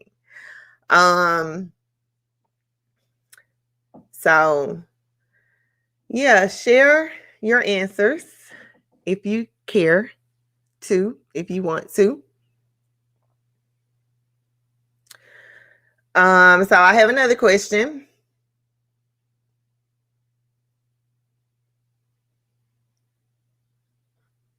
No, I don't. No, I don't. I just want to touch on two like last things. And this is chapter 4. This is where we're at. Page 60. And we're almost done. Page 60. I cried when I read that last paragraph. I had to put the book down actually. And I'm getting emotional now. And I hate crying on live streams. I hate crying on live streams, but hey, I'm real. Listen, when y'all interact with me in these streams, when y'all watch it, I'm gonna be me. I don't care how y'all feel about it. I really don't. And I mean it respectfully, with all due respect. I'm gonna be me. Because one of the negative things that I have experienced through Christianity is people pleasing. And people pleasing because I'm looking at, when I would look at leaders and authority figures, I would want them to be proud of me. I would want to do things right. And instead, a lot of times I would go against what I felt on the inside just to be right in their eyes. And so like when I went through all this, like I'm talking about bottom of the bottom, like screaming in the shower, like, oh God, why? Like going there with God. I don't care about how people feel about me anymore because it ain't about nobody else. It's about what I know God has put in my heart to do and how he continues to affirm it and confirm it. So I'm gonna be me, and you can always expect that. But I did all that and went in those details because I'm trying to keep myself from crying. But chapter 4 was difficult. It talked about property, and I want to show y'all the literal definition of property.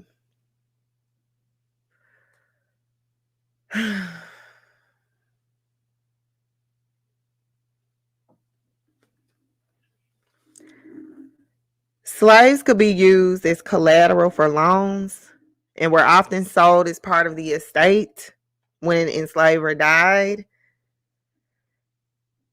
As property, enslaved people were valued for their physical aptitude and obedient attitudes. Their prices increased based on their height, skin color, perceived intelligence, and a reputation for following orders.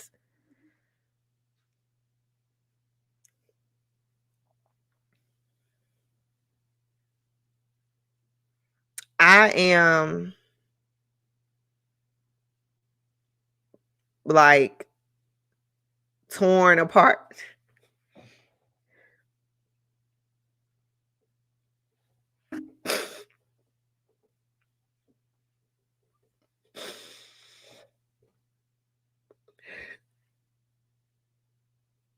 And being a mom, y'all saw my kids.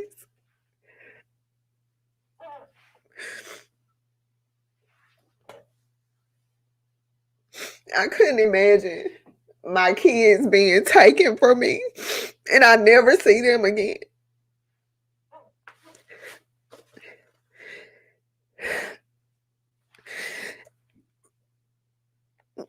And if you see in that paragraph, 50% of slave sales broke up a family.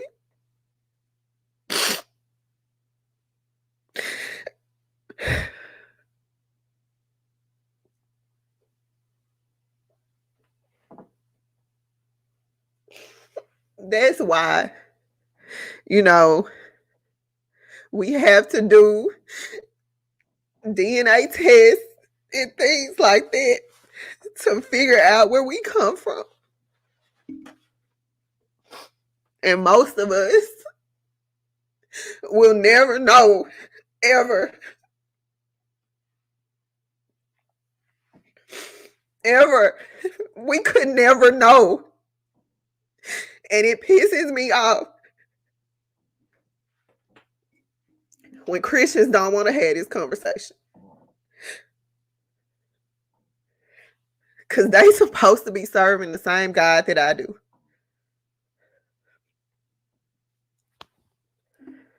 %50 of families. Just let's start there.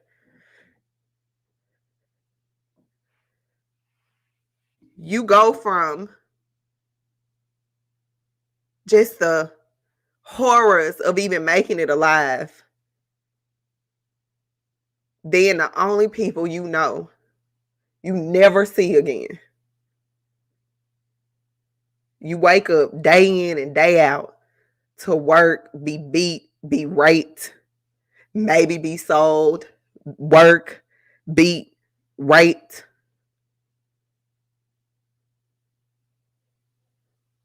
Even now, church on Sunday, don't get a job call back or interview because of your name.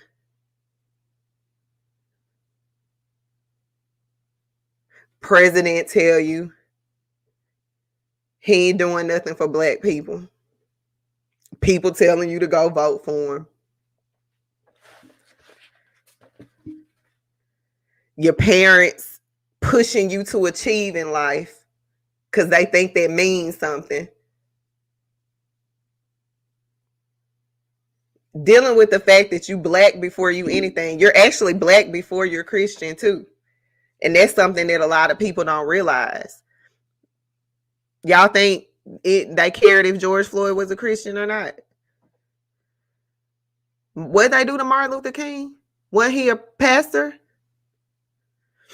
This is deep. And I'm not going to play with it. So if y'all came here to play, I'm not finna do that. I'm for real. I'm not here to argue, to be distracted, to be accused, people to make assumptions. If you're on that, you can leave. I'm here to be serious. I'm a person that I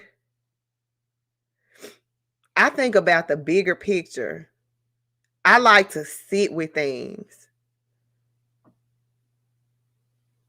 See how it makes me feel.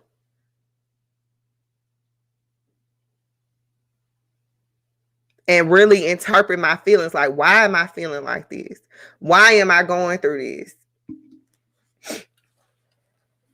So when my emotions are good. Like I'm not like going crazy or none of that. Like this is a real pain because I've allowed myself to go there. And if I never allowed myself to go there, I wouldn't even be doing this. So that's why I started the whole, when I did my video to share what the book was going to be, I explained to y'all, like, I can't make any promises about how all of this is going to go, about how you're going to feel after you watch these streams, about how you're going to feel when you finish reading the book. I can't make any promises about that because we're all different and we all believe in different things and feel different things. We all have our own perspectives. But at the same time, like, I can't really hold back. And Bree, I get it. Me and my sister had these conversations all the time. We go back and forth about this all the time. I know we've had all these conversations. Like, and I like one thing about Bree, what I respect, well, what she respects about me, because she's told me this, and this is something that I had to learn myself.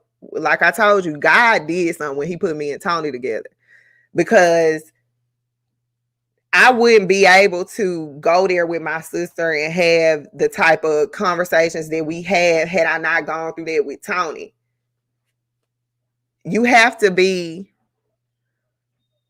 like, you have to be open in life and open to being wrong, open to that you made a mistake, get it wrong, really accept it.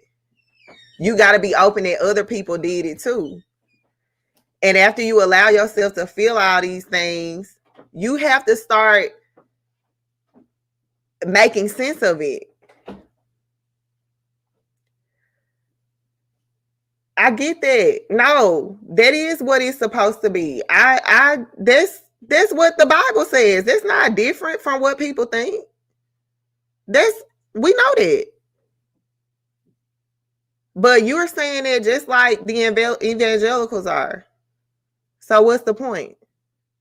If you are the church, it's about what you believe. And that's how that's the point I'm trying to make. Like, we make the same, we do this when we had these engage in these conversations, we tend to like try to make it be something other than that. It ain't that. It's just about like really being real. I don't look at myself as being the church before I look at myself as who I am and who God created me to be, because all of that matters. It's for the kingdom to work. I have to be who I am and how I feel. So that would mean that other people have to be who they are and how they feel, and we all make it work. But there's a breakdown when we like, because we have to be able to like go inside the mind of the person who is doing the manipulation, because they're still presenting the faith. I don't know if I'm explaining it right, but Tony, do you want to jump in? Like, if y'all gotta leave, go ahead and leave. I'm gonna just talk till I'm done. I think I want to end it, but he here now and he might have something important to add. But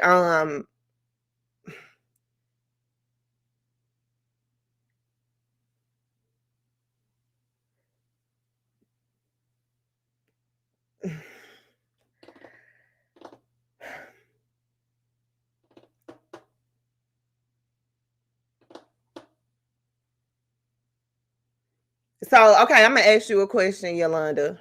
And I would let you call in, but I'm not. I don't even know if I'm gonna do that no more.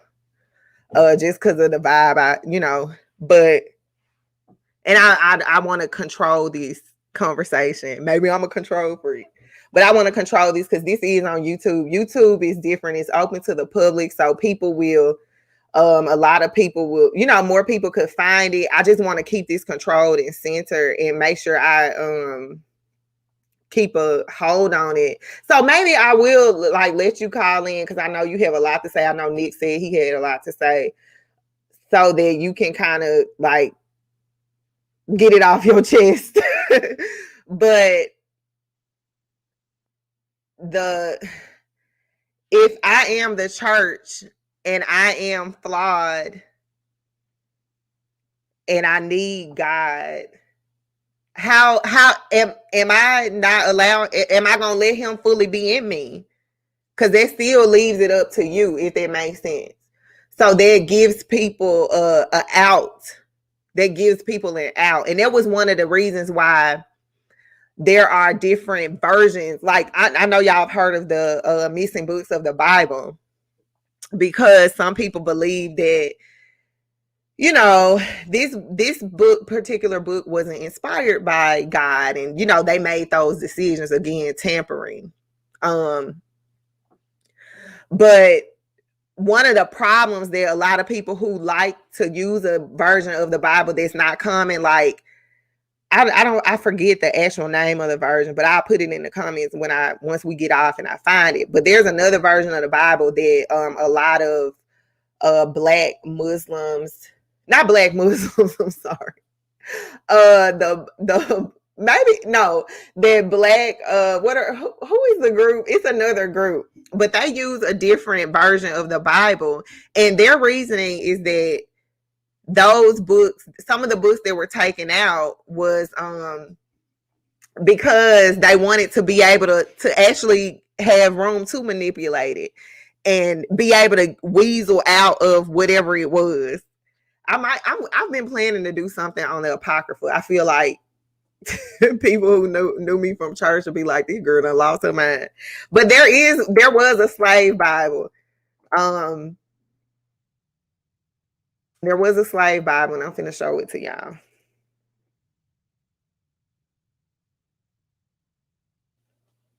I have it in my, where is it? My playlist.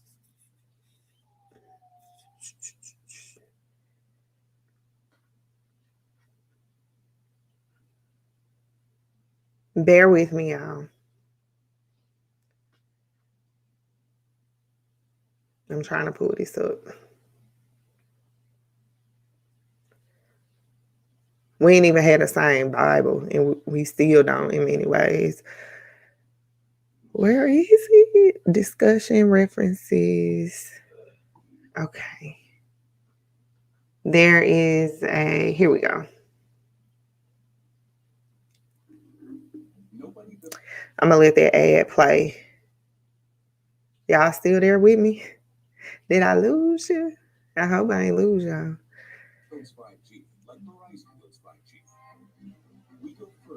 Okay, I'm waiting on the ad to play, but I'm gonna add the video to the stream. Can I make it full? No. I don't know. Inside Washington's Museum of Wait, can y'all see that and hear it? It is like no other. Hold on.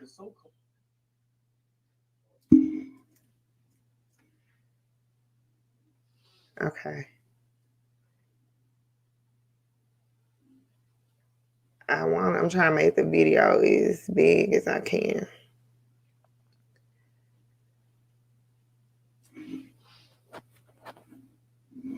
Okay. Okay. I'm gonna play it now. Inside Washington's Museum of the Bible, a single volume that is like no other. The so-called Slave Bible. Remarkable not for what's in it, but for what's not.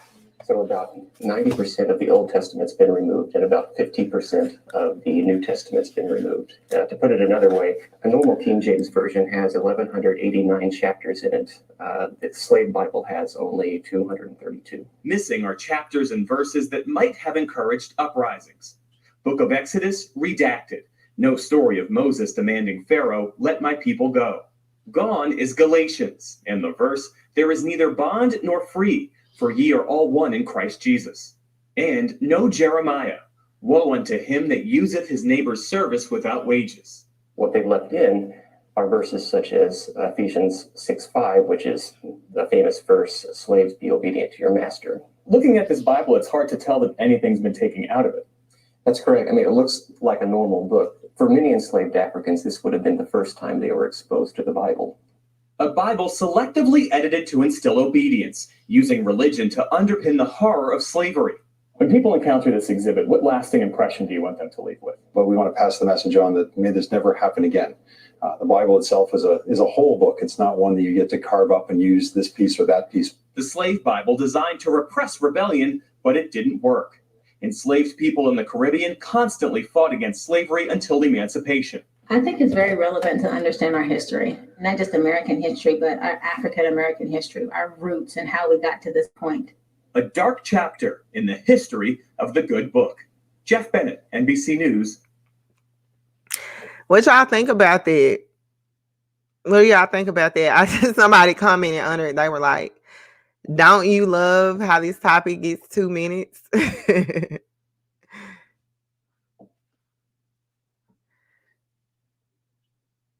It said, well, that was quick. One of the most important highlights in American history. This video finished at a drop of a dime. So, you know, that's just another instance of this being tampered with. And if these are the things that we know, y'all, what could you imagine what we don't know? And we gotta be honest about that. We don't know. We don't know nothing. We don't know anything. We don't know anything. So that's just, a lot of people don't know that that the slaves actually had a totally different Bible, that there are missing books now still. The Book of Enoch is one that I love. I came across that book early this year and I started reading it, and it's like my favorite book of the Bible. Like I read most of the book in one sitting. It's an amazing book. And I cannot for the life of me think why they would remove Enoch, considering who he was in scripture, in the actual version that's commonly used now. But one thing, I just wanted to share a photo. And I'm about to let y'all call in. I guess I ain't in the mood to be arguing, so I ain't finna do that. So we gonna keep it nice with the call-ins. And we gonna only make two points just to keep it brief, because we are on the 2-hour mark and I want it to be done at least by 2 hours. Tony is doing some important stuff, so he can't come and sit with me right now. But yeah, let me go ahead and get the link. And I ask that you please, if you don't have your camera, at least put a photo on if you're gonna call in, so that people can see your face. Because this will be replayed. And I just would prefer you at least have a picture, because it was kind of weird last week when it was just the black screen. Let me put the link in here.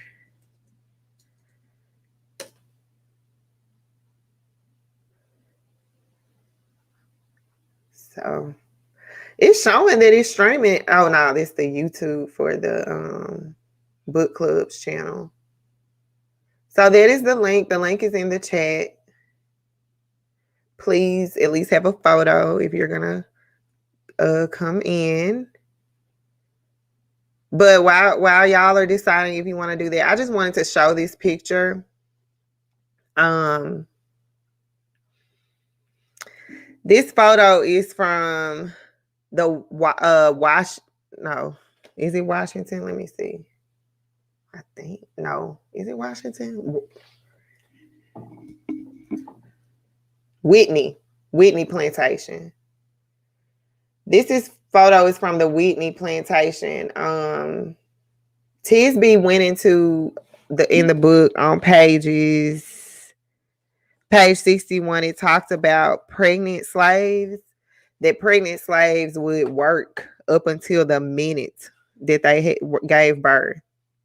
And I remember watching, I pulled this photo because I watched an episode a couple years ago of the Housewives of Potomac. And in that episode, one of the cast members went to her hometown in Louisiana, and they just happened to go tour a plantation because her dad was very active in the civil rights movement. And they went to the plantation, and the story in the book reminded me of this because they stood in an area where there were holes in the ground, and the holes that were in the ground were for Black women, enslaved Black women, to put their bellies there so that they could still be beat while they were pregnant. But they didn't want to damage the babies because the babies were profitable because they would become slaves. And so this was a monument erected at the plantation to honor the pregnant slaves who were killed and beaten, and those babies, and many of those babies died. So I just that I will never forget watching it, and I had to give you a little bit more insight on some of the things and the way that the slaves were treated. And it's really tough. It's really tough. So I think I'm done, y'all. I appreciate y'all for coming in. I mean, I'm sorry for tuning in.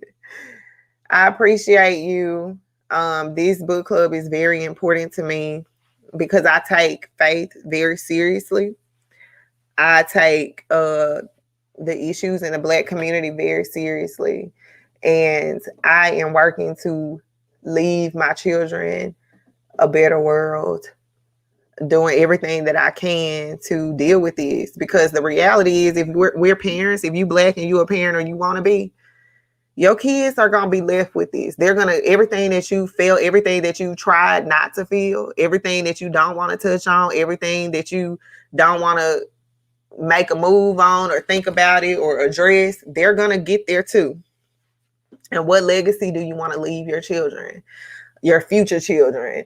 The Bible talks about legacy. It talks about leaving an inheritance for your child. Their inheritance is not always financial. When we think about it, if we look at those before us, and I've had this conversation with my mom before, and I'm like, why y'all didn't do nothing? Like, why y'all didn't stand up for yourselves? Why did you let that fear paralyze you? Why didn't y'all be more active? Why didn't y'all be more radical? Why didn't you decide, hey, fuck the system, we'll make our own? Why didn't y'all do something instead of these performative things? First Black president, ooh, but he was actually, Black people did not do well under Obama. You ain't gotta believe me. The statistics are there. We get caught up in these symbolic things and these feel-good things, these things that help us to escape the actual reality. But you always got to come back to it. And, when I'm a mom of boys who will be men. And I just think, like, when they get older, I want to be able to be proud of what I've done to make their life better, not just from a financial standpoint, but from a real standpoint and what I show them and instill in them. And so I just want to encourage you to find your place in this movement, whatever it is. It don't have to be what I'm doing.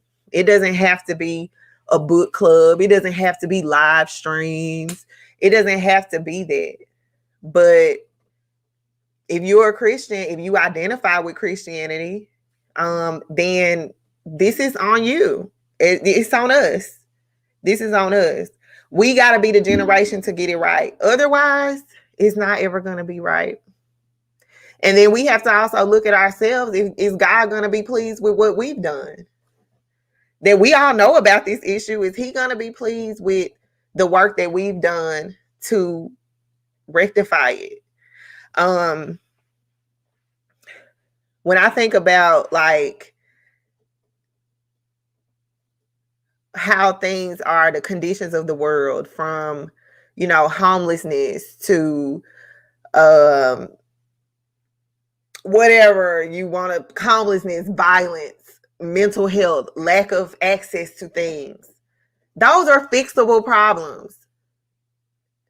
The real problem is not that. It's the people who won't do anything, or the people who sitting there like, oh, girl, did you see the news? It's bad over there. These kids crazy. They killing each other. Well, what can we do about it? Can someone talk to them? Can someone create a program?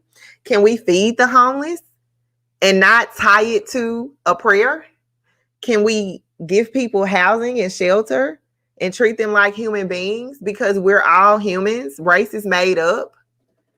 Can we deal with the untouchables in society? We can do that. We can do that. We have the power. We have God. And with God, all things are possible. So that leads me to believe that stuff not happening because we ain't doing nothing for real. We're performing. And there's they remind me of a scripture, of a whole chapter. Oh, where my Bible is? Please tell me I wrote it. But it talks about how much God hates performances. I think that's in the book of Jude, maybe. Let me see. Please let me find it.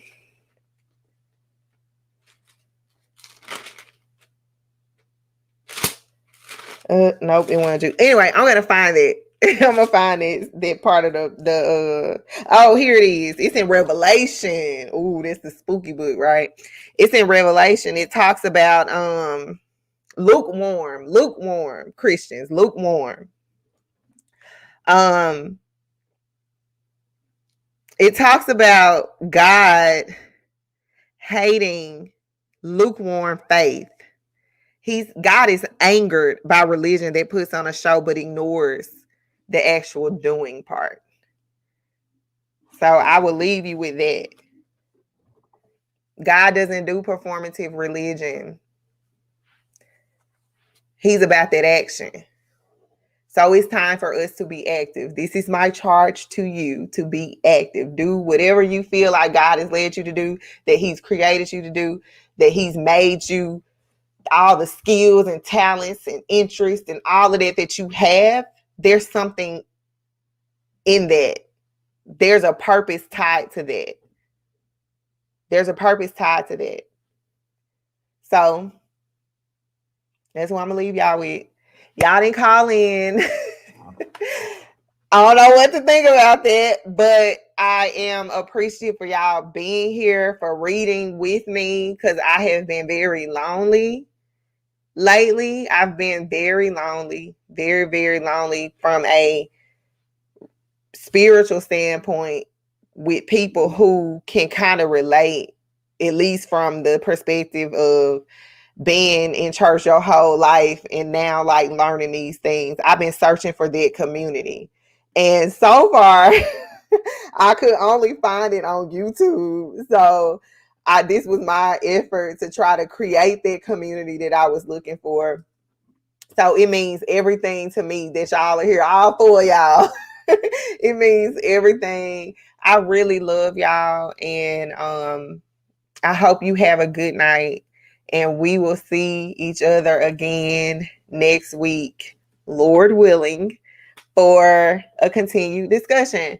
Harass Jemar Tisby online so he will come in and do an interview with me about this book and about some of the things that I've been seeing. And I'm going to share some excerpts from one of the videos that actually like confirmed that this had to be the next book that we were going to read. One of the interviews that did that for me. I'll be sharing that in a Facebook group. But if y'all want to have a more intimate discussion there, please feel free. Don't be scared, y'all. If you have a question, remember, I told y'all, this is a safe space. I moderate everything. So if I see something that is not appropriate, I will call it out. So do not be afraid to have that discussion. Put it there. If you prefer to message it, that's fine too. But the goal of this is to talk. The goal of this is to talk, to sort this out and feel like and figure out where we go from here. So that's a community effort that requires all of us. So just don't be afraid to put your 2 cents in. Now I will block you if you get out of hand. But I know we're not gonna go there. We the good Christians.